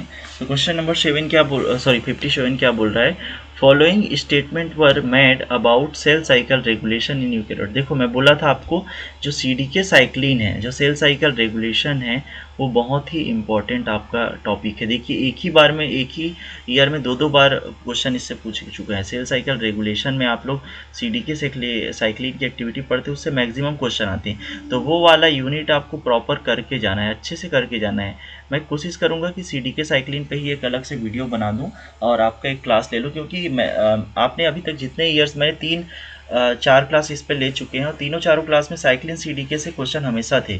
तो चाहे आप 24 का क्वेश्चन देख लो, 24 का क्वेश्चन पेपर, या 23 का देख लो, जून का या दिसंबर का, आपको जिसको भी देखना है, 22 का उठा के देख लो, 21 का उठा के देख लो, पिछले 5-6 साल में ये कंटिन्यू रिपीट हो रहे हैं और मे बी पिछले उससे और पहले भी ये रिपीट हुए होंगे। तो ये यूनिट बहुत इंपॉर्टेंट है। फिलहाल हम क्वेश्चन देखते हैं। तो यहाँ पे सेल साइकिल रेगुलेशन जो यूकैरियोट्स में होता है, CDK साइक्लिन, उसमें बेसिकली एक आपका स्टेज होता है, एक प्रोसेस होता है MPF जिसको बोलते हैं, माइटोसिस प्रोमोटिंग फैक्टर या मैचुरेशन प्रोमोटिंग फैक्टर जिसको बोलते हैं। ठीक है, उसके बारे में क्वेश्चन पूछा हुआ है। तो हमको क्या करना है, करेक्ट स्टेटमेंट हमको सिलेक्ट करना है। तो पहले स्टेटमेंट देख लेते हैं। पहले मैं बेसिक बता दूं कि MPF क्या होता है। एक माइटोसिस प्रोमोटिंग फैक्टर होता है जो कि कौन से फेज को कंट्रोल करेगा, माइटोसिस है मतलब M फेज को कंट्रोल करेगा। सेल साइकिल में इंटरफेज होता है और M फेज होता है, तो M फेज को कंट्रोल करेगा ये MPF।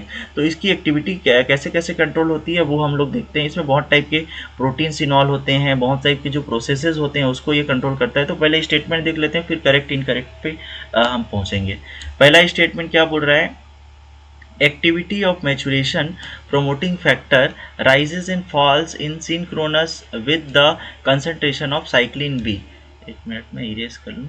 हाँ, तो इसमें क्या बोल रहा है कि जो MPF की जो एक्टिविटी है, MPF मैचुरेशन प्रोमोटिंग फैक्टर या फिर माइटोसिस प्रोमोटिंग फैक्टर की एक्टिविटी है, वो किस पे डिपेंड करती है, साइक्लिन B पे डिपेंड करती है। ये स्टेटमेंट बिल्कुल करेक्ट है। क्यों? क्योंकि साइक्लिन B जो है वो आपका कहाँ पे प्रेजेंट होता है, किसको कंट्रोल करता है। अभी आपने देखा होगा साइक्लिन B किसके साथ प्रेजेंट होता है, CDK1 के साथ प्रेजेंट होता है। पिछला वाला जब मैं क्वेश्चन किया तो आपको बताया था। और ये किसको कंट्रोल कर रहा था, G2M फेज को, मतलब कुल मिला के M फेज को कंट्रोल कर रहा था। तो माइटोसिस प्रमोटिंग फैक्टर भी M फेज को कंट्रोल करता है। तो इन्हीं को मिला के हम लोग क्या बोलते हैं, साइक्लिन B1 को ही हम लोग क्या बोलते हैं, MPF के नाम से जानते हैं, माइटोसिस प्रोमोटिंग फैक्टर। तो जो साइक्लिन B है उसकी एक्टिविटी पे ही डिपेंड करेगा। अगर साइक्लिन B अगर प्रेजेंट है तभी CDK1 क्या करेगा, काम करेगा। मैंने पहले ही बताया कि साइक्लिन रेगुलेटरी होता है और CDK क्या होता है, कैटालिटिक। ये दोनों आपस में साथ रहते हैं तभी एक्टिव होंगे। तो इनकी एक्टिविटी जो MPF की एक्टिविटी है वो किस पर डिपेंड करेगी, साइक्लिन B पर डिपेंड करेगी। तो ये तो ट्रू हो गया। अगला देखते हैं, CDC25 एक टाइप का फॉस्फेटेज होता है। फॉस्फेटेज क्या करता है, फॉस्फेट को रिमूव करने वाला होता है। देखो फॉस्फेट के एडिशन और रिमूवल के बेसिस पे दो टाइप के एंजाइम्स होते हैं। काइनेज क्या करता है, फॉस्फेट ऐड करता है, और ये क्या करता है, फॉस्फेटेज रिमूव करता है फॉस्फेट को। ठीक है, तो ये लिखा भी है, removal of phosphate from the inhibitory tyrosine residue Y15 to yield highly active MPF। तो माइटोसिस प्रोमोटिंग फैक्टर में जो M फेज में एक CDK साइक्लिन की एक्टिविटी होती है, जिसमें CDK क्या होता है, CDK के दो पोजीशन पे, एक तो होता है 15 पोजीशन और एक होता है 161 पोजीशन। तो इसमें से जो 15 पोजीशन है वहाँ पे एक इनहिबिटरी फॉस्फेट एडेड रहता है और यहाँ पे एक एक्टिवेटिंग फॉस्फेट एडेड रहता है 161 पोजीशन पे। तो इसके कारण ये साइक्लिन CDK का कॉम्प्लेक्स एक्टिव नहीं रह पाता। ये क्या रहता है, इनएक्टिव रहता है। तो माइटोसिस प्रमोशन नहीं होता, मतलब M फेज से आगे सेल साइकिल बढ़ती नहीं है, उसी में उसका अरेस्ट हो जाता है। तो इसकी एक्टिविटी के लिए इसका जो 15 वाला पोजीशन है उसको हटाना जरूरी होता है। तो फॉस्फेटेज एक CDC25 नाम का एक फॉस्फेटेज होता है जो कि क्या करता है, P15 जो 15 पोजीशन पे जो इनहिबिटरी फॉस्फेट है उसको क्या कर देता है, रिमूव कर देता है। और जैसे ये इनहिबिटरी फॉस्फेट रिमूव हो जाता है तो ये इनएक्टिव से क्या हो जाता है, एक्टिव हो जाता है और मैचुरेशन प्रोमोटिंग फैक्टर सही से काम करने लगता है और सेल साइकिल M फेज से आगे बढ़ जाती है। तो यही बोल रहा है कि क्या बोल रहा है, CDC25 phosphatase mediate removal of phosphatase from the inhibitory tyrosine residue to yield highly actively MPF। तो जैसे ही CDC25 क्या करेगा, इनहिबिटरी फॉस्फेट को रिमूव करेगा, साइक्लिन B1 और CDK1, साइक्लिन B और CDK1 आपस में बाइंड करेंगे और एक्टिव हो जाएंगे। एक्टिव होने के बाद MPF की एक्टिविटी इसीलिए क्या हो जाएगी, बढ़ जाएगी। तो स्टेटमेंट B भी बिल्कुल करेक्ट है आपका। एक और क्वेश्चन मैं बताया था जिसमें आपको डायग्राम से इसको अच्छे से एक्सप्लेन किया था। यहाँ आप सब एक्सप्लेन करूँ उतना यहाँ पे हम लोग के पास टाइम नहीं है, तो हम लोग कंटिन्यू करते हैं। स्टेटमेंट सी क्या बोल रहा है, maturation promoting factor specifically phosphorylate and depolymerise laminin A C but not laminin B. ये बिल्कुल गलत स्टेटमेंट बोल रहा है, क्योंकि ये जो मैचुरेशन प्रोमोटिंग फैक्टर है, ये mitosis promoting factor generally M phase में क्या होता है आपका, एम फेज में क्या क्या प्रोसेसेस होते हैं। सबसे पहले मेम्ब्रेन की जो न्यूक्लियस की जो मेम्ब्रेन होती है, उस मेम्ब्रेन का जो डीनेचुरेशन होता है, मतलब डिसइंटीग्रेशन होता है, वो मेम्ब्रेन टूटने लगती है। क्रोमोसोम्स क्या होते हैं, कंडे अपने मतलब जो क्रोमेटिन्स होते हैं वो क्रोमोसोम्स के फॉर्म में चेंज होने चालू हो जाते हैं, न्यूक्लियोलस डिसअपियर होने लगता है, मेम्ब्रेन डिसअपियर होने लगता है। तो न्यूक्लियस के मेम्ब्रेन से क्या अटैच रहता है, लेमिनिन प्रोटीन अटैच रहते हैं। इन्हीं लेमिनिन प्रोटीन को तीन प्रकार के होते हैं, लेमिनिन प्रोटीन ए, बी और सी। इन तीनों को डिग्रेड करना जरूरी होता है मेम्ब्रेन को डिस्ट्रॉय करने के लिए, तभी उसका क्या होगा, जो क्रोमेटिन्स हैं वो कंडेंस्ड होंगे और क्रोमोसोम बनाएंगे, और फिर एम मेटाफेज आएगा, एनाफेज आएगा, प्रोफेज से मेटाफेज, एनाफेज, टीलोफेज, और फिर सेल साइकिल कंप्लीट हो जाएगा। तो इसके लिए इनका डिस्ट्रॉय होना कंप्लीट होता है, जरूरी होता है। तो एमपीएफ क्या करता है, यही काम करता है, वो लेमिनिन ए बी सी को डीपोलिमराइज कर देता है, उनकी पोलिमराइजेशन को डीपोलिमराइज कर देता है और उनका ब्रेकडाउन कर देता है, जिससे न्यूक्लियर मेम्ब्रेन क्या हो जाता है, डिसअपियर हो जाता है और सेल साइकिल आगे कंटिन्यू होता है। तो यहाँ पे लिखा गया है कि ए और सी को डीपोलिमराइज करता है बट बी को नहीं करता, ये गलत है। वो ए, बी और सी तीनों को एक तरीके से फॉस्फोराइलेट करके डीपोलिमराइज कर देता है, और लेमिनिन को डिसइंटीग्रेट करके मेम्ब्रेन को क्या कर देता है, डिसअपियर कर देता है, और आगे सेल साइकिल प्रोग्रेस होता है। तो ये वाला स्टेटमेंट आपका फॉल्स स्टेटमेंट हो जाएगा, ये वाला फॉल्स हो जाएगा। यहाँ पे ये वाला ट्रू है हमारा, स्टेटमेंट 1, स्टेटमेंट बी भी ट्रू है, स्टेटमेंट सी फॉल्स है। एमपीएफ फॉस्फोराइलेट हिस्टोन 1 प्रोटीन, जो मैचुरेशन प्रोमोटिंग जो फैक्टर्स हैं वो क्या बोल रहे हैं आपके, किसको कंट्रोल कर रहा है, H1 हिस्टोन प्रोटीन को ये कंट्रोल कर रहा है, ये बोला गया है। ठीक है, ये हम लोग अभी इस पर डाउट है, इसका आगे देख लेते हैं। इन साइजोसैक्रोमाइसिस पॉम एक टाइप का ये जो भी माइक्रो ऑर्गेनिज्म है, over production of V1 protein decreases the length of G2 phase, extends the periods of M phase by functioning as a mediator of MPF activity, which one of the following represent the correct combination। तो आपको जो e statement है वो false हो जाएगा, क्यों, ये आपका ये वाला फॉल्स हो जाएगा और ये वाला मेरे ख्याल से ट्रू हो जाएगा। अभी देखते हैं ये वाला फॉल्स क्यों है, वो मैं बता दूं आपको। क्योंकि यहाँ पे एक प्रोटीन का जिक्र किया हुआ है, V1 प्रोटीन। तो मैंने जब आपको स्टेटमेंट 2 एक्सप्लेन किया था, तो जो इनहिबिटरी फॉस्फेट की बात की थी, तो ये V1 ही ऐसा प्रोटीन है जो कि इनहिबिटरी फॉस्फेट को क्या करता है, ऐड करने वाला होता है। तो अगर ये ऐड करेगा, V1 का ओवर प्रोडक्शन होगा, तो इनहिबिटरी फॉस्फेट ज़्यादा मात्रा में बनेगा, तो decreases the length of G2। तो G2 का लेंथ क्यों बढ़ेगा, वो तो G2 का लेंथ फेज डिक्रीज क्यों होगा, G2 का फेज क्या हो जाएगा, G2 का जो लेंथ है वो या फेज है वो क्या हो जाएगा, डिक्रीज हो जाएगा बोल रहा है। क्यों, ऐसा हो ही नहीं सकता, क्यों, क्योंकि अगर एम फेज में सपोज करो ये सेल साइकिल एंटर करना है इसको, तो एम फेज में इसको एंटर करने के लिए क्या होना चाहिए, एम फेज का प्रोग्रेशन होना चाहिए। G2M प्रोग्रेशन के लिए आपको किसकी एक्टिविटी चाहिए, मैचुरेशन प्रोमोटिंग फैक्टर की एक्टिविटी चाहिए, और वो किसके द्वारा इनिबिटेड है, P15 के द्वारा इनिबिटेड है, जो कि कौन इनिबिट कर रहा है, V1 प्रोटीन। तो अगर इसका ओवर प्रोडक्शन होगा तो वो G2M फेज में G2 से M फेज में सेल जा ही नहीं पाएगी, और G2 का लेंथ क्या हो जाएगा, इंक्रीज हो जाएगा, लेकिन यहाँ पे डिक्रीज बोला गया है। और extend the period of M phase का पीरियड एक्सटेंड हो जाएगा बोल रहा है। क्यों एक्सटेंड होगा भाई, वो तो एम फेज में एंटर ही नहीं करेगा, तो ये स्टेटमेंट पे आपको क्या हो जाएगा, फॉल्स हो जाएगा। तो आपका कौन से स्टेटमेंट करेक्ट होगा, ए, बी और डी। तो ये ऑप्शन नंबर 2 बिल्कुल करेक्ट हो जाएगा। ठीक है, एक बार आप और इसको गो थ्रू कर लीजिएगा। यहाँ पे आप लोग को मैं इसको एक्सप्लेन किया हूँ, वहाँ पे आप लोग को कन्फ्यूज़न होगा अगर, तो यही बता रहा हूँ कि V1 है जो इनहिबिटरी फॉस्फेट ऐड करता है। तो कोई अगर इनहिबिटरी फॉस्फेट ऐड कर रहा है, इनहिबिटरी फॉस्फेट के ऐड होने से मैचुरेशन प्रोमोटिंग फैक्टर एक्टिव नहीं होता, और उसके एक्टिव हुए बिना क्या होगा, cell cycle M phase G2 से एम फेज में नहीं जाएगा, तो मैक्सिमम टाइम वो किस फेज में रहेगा, G2 फेज में रहेगा, तो उसका लेंथ क्या होगा, इंक्रीज होगा, और यहाँ पे लिखा हुआ है डिक्रीज, तो इसलिए ये गलत हो गया। ठीक है, नेक्स्ट स्लाइड की ओर चलें। ओके, यहाँ पे उसी को एक्सप्लेन किया गया है, एक बार और मैं बता दूँ, ठीक है, आप लोग को क्लियर हो जाएगा।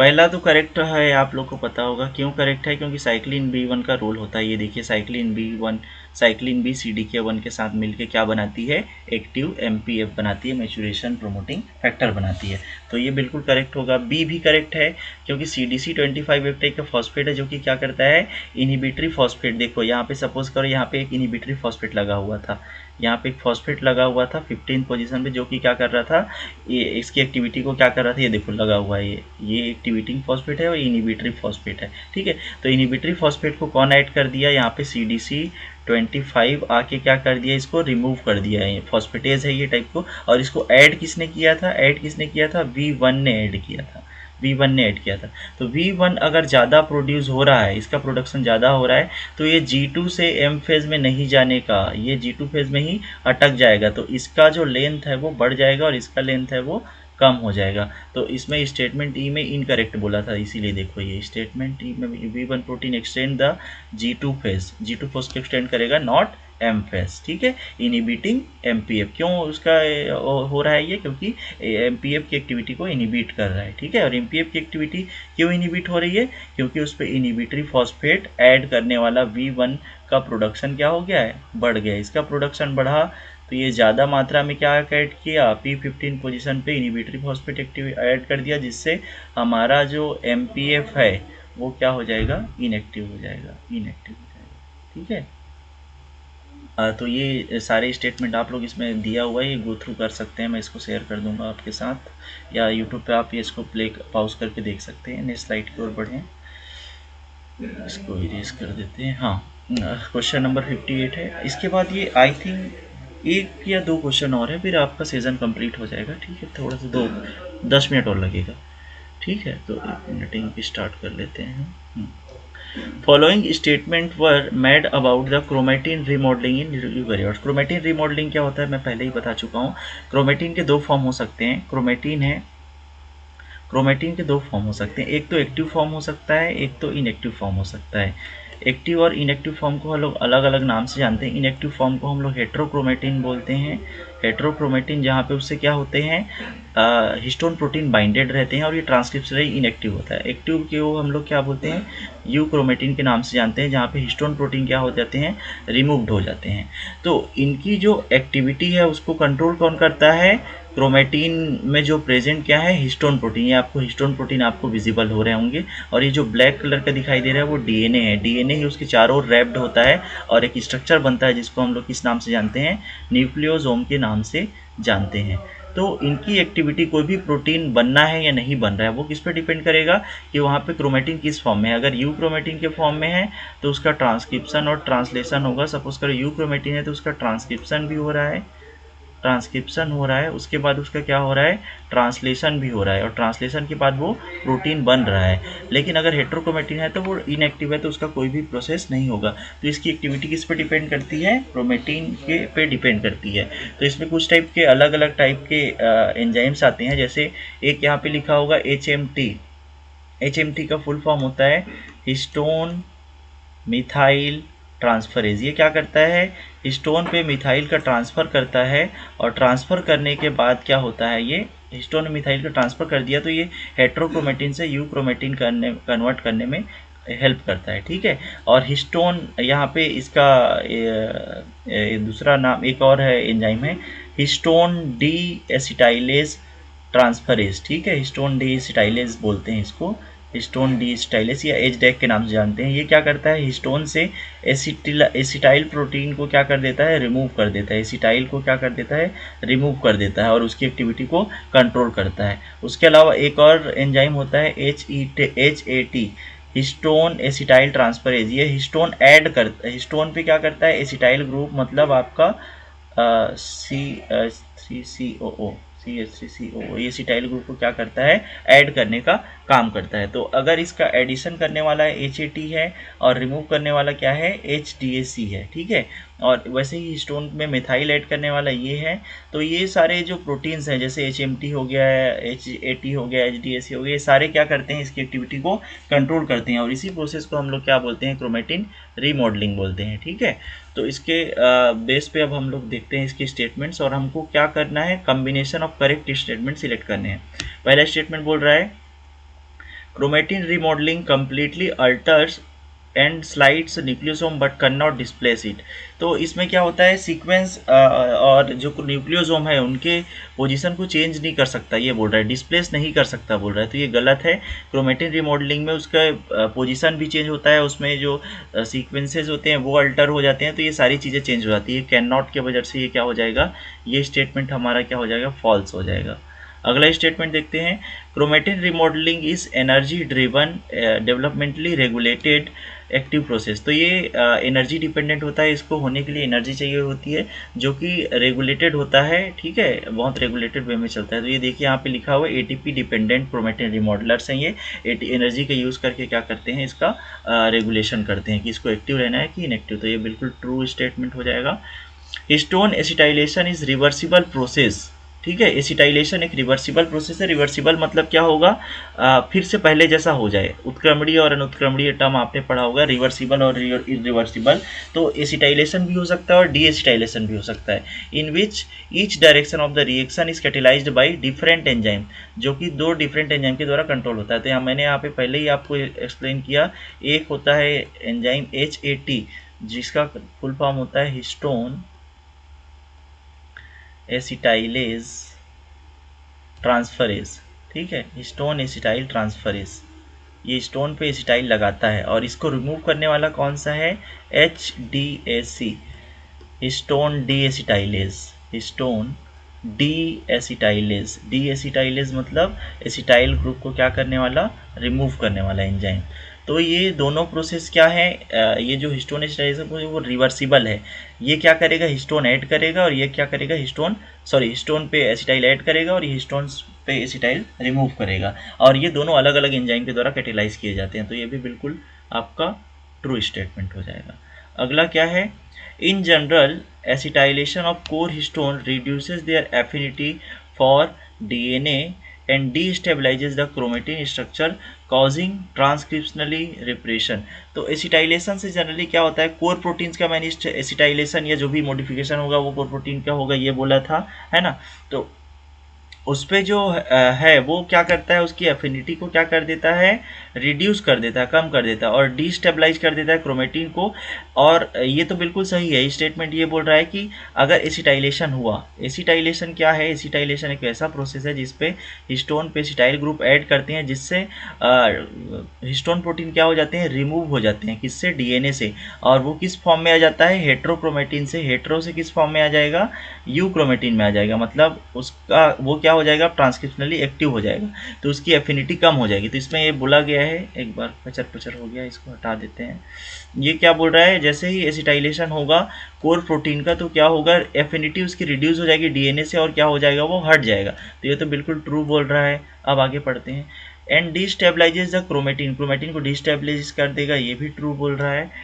इन काउजिंग ट्रांसक्रिप्शनरी रिप्रेशन, ये यहाँ पे आपका फॉल्स हो जाएगा। क्यों फॉल्स हो गया, क्योंकि अगर एक सपोज करो ये डीएनए है, और ये डीएनए में हिस्टोन प्रोटीन इसको ढक के रखा है, कॉम्पैक्टली पक करके चिपक के रखा है, तो ये किस फॉर्म में है, हेट्रोक्रोमेटिन है। और हेट्रोक्रोमेटिन क्या होता है, ट्रांसक्रिप्शनली इनएक्टिव होता है, और इसका जब कन्वर्जन किस में होता है, यूक्रोमेटिन में होता है, तो अब ये क्या हो जाता है, ट्रांसक्रिप्शनली एक्टिव हो जाता है। तो यहाँ पे रिप्रेशन क्यों होगा भाई, वो तो यूक्रोमेटिन बन रहा है, तो इसी के कारण ये क्या हो जाएगा, स्टेटमेंट फॉल्स हो जाएगा। अगला स्टेटमेंट देखते हैं, phosphorylation of SER1 of histone H2A has been associated with transcription repression. तो हिस्टोन H2A कोर प्रोटीन होता है, जिसमें से अगर ACR प्रोटीन का अगर फॉस्फोराइलेशन हो जाए, तो फॉस्फोराइलेशन के कारण ट्रांसक्रिप्शन का क्या हो जाता है, रिप्रेशन हो जाता है। क्यों, क्योंकि हिस्टोन H2A का जब फॉस्फोराइलेशन होगा, तो फॉस्फोराइलेशन के कारण उसकी एफिनिटी क्या हो जाती है, बढ़ जाती है, किसके लिए,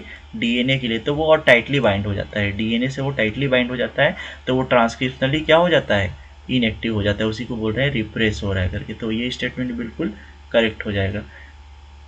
तो अब आपको कितने स्टेटमेंट आपको ट्रू दिख रहे हैं, पहला स्टेटमेंट आपको ई वाला दिख रहा है, फिर आपको ये सी वाला दिख रहा है, फिर आपको दिख रहा है ये वाला, आपको बी वाला दिख रहा है। तो बी सी ई, क्योंकि ये वाला स्टेटमेंट फॉल्स था, डिस्प्लेस कैन नॉट डिस्प्लेट लिख दिया था उसके कारण, और ये वाला इसके रिप्रेशन के कारण फॉल्स हो गया, बाकी बी सी ई करेक्ट है। तो आपका ऑप्शन नंबर 3 बिल्कुल करेक्ट हो जाएगा। तो ये आंसर आपका करेक्ट हो जाएगा। ठीक है, नेक्स्ट क्वेश्चन की ओर मूव करें। ये उसी का एक्सप्लेनेशन है, आप लोग इसको गो थ्रू कर सकते हैं। अगला क्वेश्चन देखते हैं। There are many superfamilies of adhesion proteins which play a central role in cell adhesion of animal. Ig superfamily protein are one of the such adhesion protein. Which one of the following statement about our normal Ig superfamily protein is incorrect? तो आपको यहाँ पे incorrect statement select करना है। यहाँ पे आपको cell adhesion molecule मतलब कैम मॉलिक्यूल्स के बारे में बताया गया है। ये क्या होते हैं? दो सेल को आपस में चिपका के रखने वाले कुछ प्रोटीन होते हैं। इसमें डिफरेंट टाइप के आपके एडिशन मॉलिक्यूल्स या एडिशन प्रोटीन्स यूज होते हैं और ये आपस में साइटोस्केलेटन की हेल्प से आपस में चिपकते हैं, जिसको आप लोग जंक्शंस या एडिशन मॉलिक्यूल्स भी बोलते हैं। जैसे डिफरेंट टाइप के, जैसे यहाँ पे आपको दिखाई दे रहे होंगे, इंटीग्रिन्स दिखाई दे रहा होगा, म्यूसिन लाइक दिखाई दे रहा होगा, कैडरिन्स होते हैं, कुछ आईजी सुपर फैमिली के मेंबर होते हैं। तो हमारा क्वेश्चन किससे है? आईजी सुपर फैमिली के यहाँ पे कुछ प्रोटीन दिए हुए हैं और उससे रिलेटेड कुछ स्टेटमेंट दिए हुए हैं। तो इसमें से आपको कौन सा इनकरेक्ट है वो बताना है। तो स्टेटमेंट पढ़ते हैं। The white blood cell proteins recognised by endothelial cell integrins are called ICAM और VCAM vascular cell adhesion molecule. तो इसमें बेसिकली जो आईकैम और वीकैम दिख रहे हैं वो इंटीग्रिन से बाइंड करते हैं। इंटीग्रिन क्या होता है? जैसे देखो आप लोग, जैसे एक आपका ये सेल का सरफेस है, ठीक है, और ये WBC एक सेल है जो कि क्या कर रही है, इस पर मूव कर रही है। तो इनके बीच में जो इंटरेक्शन होता है, यहाँ पे आपके आईकैम और वीकैम नाम के प्रोटीन्स आते हैं जो कि सेल एडिशन मॉलिक्यूल्स होते हैं। आईकैम क्या होता है? इंटरसेलुलर सेल एडिशन मॉलिक्यूल होता है और VCAM vascular cell adhesion molecule होता है। तो जब WBC सेल्स का एंडोथेलियल सेल्स के ऊपर मूवमेंट होते रहता है, ये जो मूवमेंट आप लोग को दिखाई दे रहा है, यहाँ पे आपको वीकैम दिखाई दे रहे होंगे। ये देखिए WBC सेल है और जब ये एंडोथेलियल सेल के कॉन्टैक्ट में आ रही है तो इनके बीच में जो अटैचमेंट हो रहा है वो किसके कारण हो रहा है? आईकैम और वीकैम के कारण हो पा रहा है। तो ये स्टेटमेंट बिल्कुल आपका ट्रू हो जाएगा। ये वाला स्टेटमेंट आपका क्या हो जाएगा? ट्रू हो जाएगा, ये करेक्ट हो जाएगा। ठीक है, स्टेटमेंट 2 देते हैं। These are called IG super family because they contain one और more extracellular IG like domains that are characterized of antibody molecules। IG क्या होता है? IG का मतलब होता है इम्यूनोग्लोबुलिन्स, इम्यूनोग्लोबुलिन, जो कि किसका दूसरा नाम है? एंटीबॉडी का ही दूसरा नाम है। एंटीबॉडी को ही किस नाम से जानते हैं? इम्यूनोग्लोबुलिन के नाम से जानते हैं। तो इसमें ऐसा स्ट्रक्चर मिलता है कुछ डोमेन जो कि क्या होते हैं, किससे मतलब कैसे दिखाई देते हैं? एंटीबॉडी के डोमेन की तरह दिखाई देते हैं। तो इसलिए इसको IG सुपर फैमिली नाम दिया गया है। ये बिल्कुल करेक्ट है, ये भी ट्रू हो जाएगा। अब बोला गया है ICAM VCAM mediate heterotypic binding to integrin whereas NCAM mediates homotypic binding. तो इसमें जो आईजी सुपर फैमिली के जो सेल एडिशन मॉलिक्यूल है उसमें 3 टाइप के जनरली मॉलिक्यूल्स हम लोग पढ़ते हैं। एक तो हो गया आपका आई कैम वी कैम, ठीक है, वी कैम, और आपका एक हो गया एन कैम। ठीक है, तो ये अलग अलग सेल्स से अटैच होने के बेसिस पे है। आई मतलब इंट्रासेलुलर, वी मतलब है आपका वेस्कुलर, और एन मतलब होता है न्यूरल सेल से जो अटैच होता है। तो इसमें 2 टर्म आपको दिख रहे होंगे। एक तो दिख रहा होगा आपको हेट्रोट्रॉपिक बाइंडिंग और दूसरा दिख रहा होगा आपको होमोटिपिक बाइंडिंग। हेट्रो मतलब हो रहा है 2 अलग अलग टाइप के जब मॉलिक्यूल्स आपस में बाइंड करते हैं तो उसको बोलते हैं हेट्रो, और जब 2 सेम टाइप के मॉलिक्यूल्स आपस में बाइंड करते हैं उसको बोलते हैं होमोटिपिक बाइंडिंग। ठीक है, तो इसमें जो एन कैम और इसमें जो आपको आई कैम और वी कैम दिख रहे हैं वो हेट्रोट्रॉपिक बाइंडिंग करते हैं। क्यों? क्योंकि ये इंटीग्रिन से जुड़ते हैं। आई कैम से जुड़ता है या वी कैम से जुड़ता है तो उसको हम होमोटाइपिक बोलते हैं, लेकिन यहाँ पे इंटीग्रिन से जुड़ रहा है, इसी कारण से ये क्या हो जाएगा? आपका हेट्रोट्रॉपिक बाइंडिंग होगा। तो ये तो बिल्कुल करेक्ट बोल रहा है। अगला क्या बोल रहा है? एन कैम जो बाइंडिंग होती है न्यूरल कैम वो होमोट्रॉपिक होती है। देखिए यहाँ पे आपको एन कैम यहाँ पे विजिबल होगा, ये देखिए, ये आपको एन कैम यहाँ पे आपको दिखाई दे रहा है। एन कैम से देखिए ये एक सेल का एन कैम है और ये दूसरे सेल का एन कैम है, तो दोनों एन कैम से ही जुड़ रहा है, मतलब इनकी बाइंडिंग क्या हो जाएगी? होमोटिपिक बाइंडिंग हो जाएगी। तो ये वाला स्टेटमेंट भी ट्रू हो जाएगा आपका। ये वाला स्टेटमेंट ट्रू हो गया, ये वाला स्टेटमेंट ट्रू हो गया, ये वाला स्टेटमेंट ट्रू हो गया। 4th स्टेटमेंट क्या बोल रहा है? They contain large quantities of sialic acid which inhibits adhesion of charge based repulsion contributing to fine tuning of cell adhesion. तो इसमें ये बोल रहा है कि यहाँ पे सियालिक एसिड इसमें पाया जाता है बहुत ज़्यादा अमाउंट में, तो बिल्कुल ट्रू बोल रहा है। विच इनहिबिट एडिशन, एडिशन को ये इनहिबिट नहीं करता। सियालिक एसिड के एडिशन के कारण उनमें रिपल्सन नहीं होता, उनमें अट्रैक्शन होता है, वो चिपका के रखती हैं दो सेल्स को, ठीक है। तो इसके कारण ये स्टेटमेंट क्या हो जाएगा, फॉल्स हो जाएगा, ये स्टेटमेंट रॉन्ग हो जाएगा। मतलब हमारा क्वेश्चन में इनकरेक्ट ही सिलेक्ट करना था, तो बाकी ऊपर के 3 करेक्ट हैं और ये वाला इनकरेक्ट है, मतलब हमारा आंसर क्या हो जाएगा, option number 4 is our answer, ठीक है। इनकरेक्ट स्टेटमेंट है लेकिन क्वेश्चन में हमको इनकरेक्ट ही सिलेक्ट करना था, इसलिए ऑप्शन नंबर 4 क्या हो जाएगा, हमारा इसका आंसर हो जाएगा, ठीक है। अगले क्वेश्चन की ओर बढ़ें। जैसे कि ये लास्ट क्वेश्चन है, ये आई एम सॉरी ये लास्ट क्वेश्चन है, ठीक है। चलिए यहाँ पे आपको एक साइड में एंजाइम्स के नाम दिए हुए हैं, दूसरे साइड आपको साइक्लिन सीडी के एक्टिविटी के बारे में दिया हुआ है, और दूसरे साइड प्रोसेसेस फेजेस के बारे में दिया हुआ है। मैंने बोला ना आप लोग को साइक्लिन सीडी के इज़ द मोस्ट इम्पॉर्टेंट, इसको आपको कभी छोड़ना ही नहीं है, ठीक है। Very important, very very important ये क्वेश्चन आपका टॉपिक है। वैसे तो पूरा यूनिट इंपॉर्टेंट है, लेकिन ये साइक्लिन सीडी की सेल साइकिल रेगुलेशन से बहुत सारे क्वेश्चन, आप 3 क्वेश्चन इसी स्लाइड में देख चुके हैं। इसी पर्टिकुलर 2022 का क्वेश्चन पेपर देखो उसमें, तो आपको ये टॉपिक छोड़ना नहीं है। तो इसमें आपको एक साइड में साइक्लिन सीडीके के नाम दिए हुए हैं, दूसरे साइड आपको सेल साइकिल के स्टेप्स के या फेजेस के बारे में नाम दिए हुए हैं। तो आपको उससे मैच करना है कि कौन सा जो एंजाइम या सीडीके साइक्लिन है वो कौन से फेज को कंट्रोल करता है, ठीक है। तो इसमें दिया हुआ है CDK1, CDK1 आपने पढ़ा होगा, साइक्लिन B1 3 बार पढ़ चुका है आपने साइक्लिन B1, जिसमें से 1 क्या है वो CDK के लिए लिखा हुआ है, B है वो तो साइक्लिन B, और किसको रेगुलेट करते हैं ये G2M फेज ट्रांजिशन को जनरली ये रेगुलेट करते हैं, ठीक है। तो CDK1 में है वो M फेज यहाँ पे दिखाई दे रहा है, देखिए माइटोटिक में एंट्री जैसे ही G2M ट्रांजिशन हुआ, मतलब वो किस फेज में आ जाएगा, M फेज या माइटोटिक फेज में आ जाएगा। तो A का थर्ड देखिए एक ही ऑप्शन में आपको दिखाई दे रहा था, आप बाकी इससे एलिमिनेट कट कर सकते थे क्योंकि एक से ही आपको आंसर मिल गया। तो हालांकि बाकी भी मैच करके देखते हैं। APC CDC20, ये APC मतलब होता है एनाफेज प्रोमोटिंग कॉम्प्लेक्स, तो एनाफेज आप मैच कर दीजिए B का 4 देखिए। फिर CDK2 कहाँ पे रोल प्ले करता है, यहाँ पे देखिए C का सेकेंड, तो CDK2 S फेज में रोल प्ले करता है, और अरोरा B काइनेस साइटोकाइनेसिस के टाइम पे काम आता है, और इसका काम क्या होता है, सेग्रीगेशन करने में काम करता है। ये क्रोमोसोम्स के जब सिस्टर क्रोमेटिड्स होते हैं उनको सेग्रीगेट करने का काम करता है। यहाँ पे आपको सबका अलग अलग रोल ये डायग्राम्स में दिया हुआ है, तो ये डायग्राम आप अच्छे से पढ़ लीजिएगा। आपका 4 नंबर का क्वेश्चन इस एक अकेले डायग्राम से फिक्स है, 100% ये बनेगा। आई एम श्योर शॉर्ट हूँ कि ये इससे क्वेश्चन बनेगा ही बनेगा, तो आप इसको पढ़ के जाइएगा। तो आपका ये ऑप्शन नंबर 2 बिल्कुल करेक्ट हो जाएगा। इसी का यहाँ पे आई थिंक आपको एक्सप्लेनेशन भी देखने मिल जाएगा। लेट मी, यहाँ पे उसका एक्सप्लेनेशन दिया हुआ है, ये एक्सप्लेनेशन आप गो थ्रू इससे कर सकते हैं, ठीक है। तो आज का सेशन यहीं पे कंप्लीट होता है। आप इसी तरह iFly से जुड़ी रहिए। iFly आपको सक्सेस कैटलिस्ट आपके लाइफ में बनता है और आपको मोटिवेट करता है और आपको कुछ ऐसे क्वेश्चन कराता है जिससे के बेस पे आपको कंसेप्ट सिखाता है या क्वेश्चन करने के तरीके सिखाता है, जिससे आप क्वेश्चन को ईजिली वहाँ पे अंडरस्टैंड करके सॉल्व कर सकते हैं। हमारे यहाँ नेट के अलावा गेट की तैयारी होती है, उसके अलावा हमारे यहाँ गेट की तैयारी होती है, DBT, ICMR, ARS, CUTPG, GATE B, IIT JAM, बाकी तैयारियाँ होती हैं। तो आप हमारे इस नंबर पे कांटेक्ट करके हमारे iFly से जुड़ सकते हैं, ठीक है। तो अब डाउट सेशन के लिए क्लास ओपन है, अगर किसी को कोई डाउट है तो आप पूछ सकते हैं। अभी जो हमने जो भी टॉपिक्स पढ़ा है उसमें से अगर किसी को कोई डाउट है तो अपना माइक ओपन कीजिए और मेरे को पूछिए, हम उसको फिर से एक्सप्लेन करेंगे।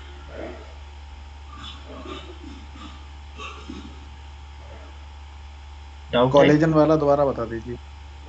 कॉलेजन वाला, ओके जी।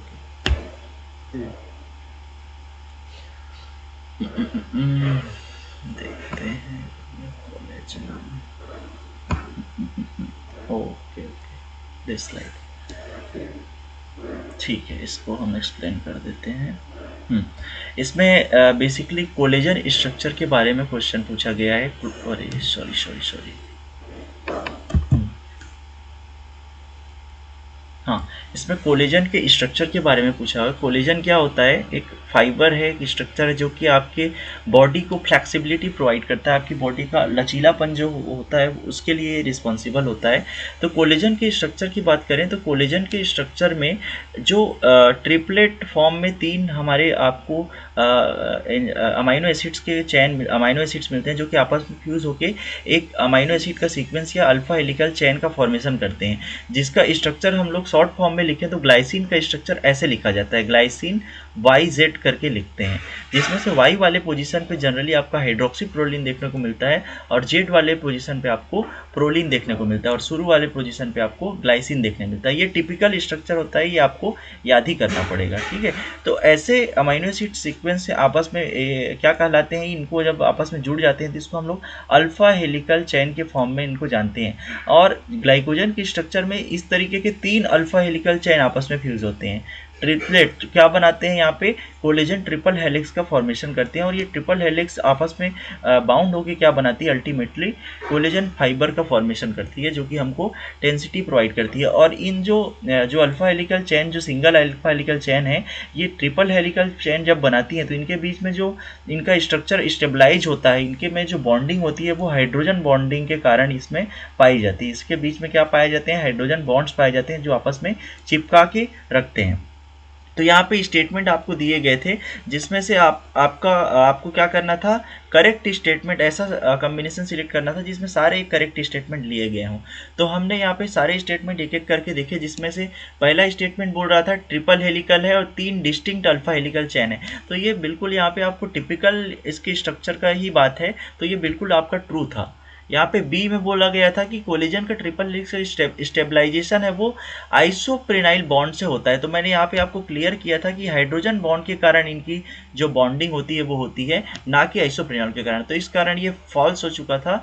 और स्टेटमेंट सी बोल रहा था each alpha chain has left handed polyproline 2 type helix. तो ये प्रोलिन का ही एक स्ट्रक्चर होता है जो कि लेफ्ट हैंडेड फॉर्म में होता है। जैसे आप हेलिक्स पढ़ते हैं अल्फा हेलिकल, तो हेलिक्स क्या होता है, इस तरीके से स्ट्रक्चर आपको दिखता है। तो ये 2 तरीके से हो सकता है, एक तो लेफ्ट हैंडेड हो सकता है और एक तो राइट हैंडेड हो सकता है। तो इसमें जो प्रोलिन का जो स्ट्रक्चर होता है, पॉलीप्रोलिन मतलब बहुत सारे प्रोलिन आपस में अटैच्ड हो गए हैं। ये देखिए बहुत सारे प्रोलिन आपस में अटैच्ड होके लेफ्ट हैंडेडली अटैच्ड हैं और अल्फा हेलिक्स के चेन का फॉर्मेशन कर रहे हैं। तो ये भी बिल्कुल ट्रू स्टेटमेंट था। और जो डी स्टेटमेंट बोल रहा था वो टिपिकल इसके स्ट्रक्चर को शो कर रहा था, जिसमें ग्लाइसिन Y और Z बताया गया था, जिसमें Y किसको रिप्रेजेंट करता था, प्रोलिन को, और Z किसको रिप्रेजेंट करता था, हाइड्रोक्सी प्रोलिन को। तो ये स्टेटमेंट भी बिल्कुल ट्रू था।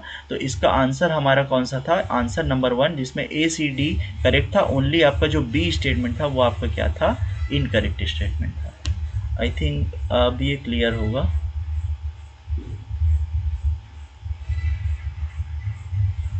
Okay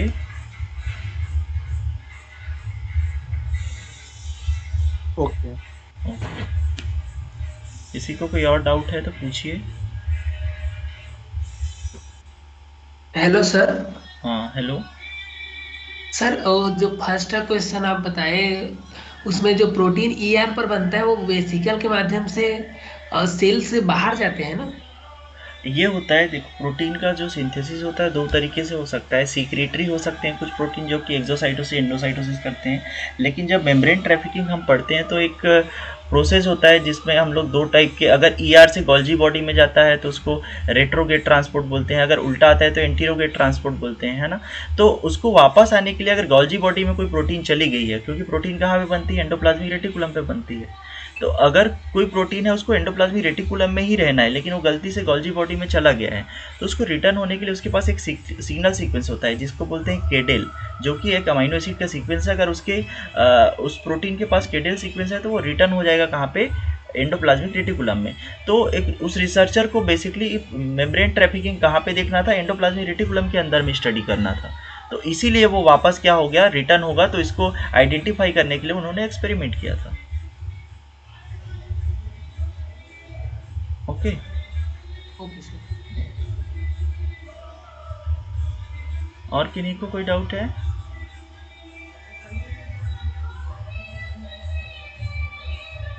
no sir. Okay okay okay, then thank you very much. आई फ्लाई से ऐसे कंटिन्यू जुड़े रहिए। नेक्स्ट सेशन में मिलते हैं। अगली सेशन में हम लोग एनिमल फिजियोलॉजी या फिर इकोलॉजी एंड इवोल्यूशन से कुछ क्वेश्चंस करेंगे। Thank you very much.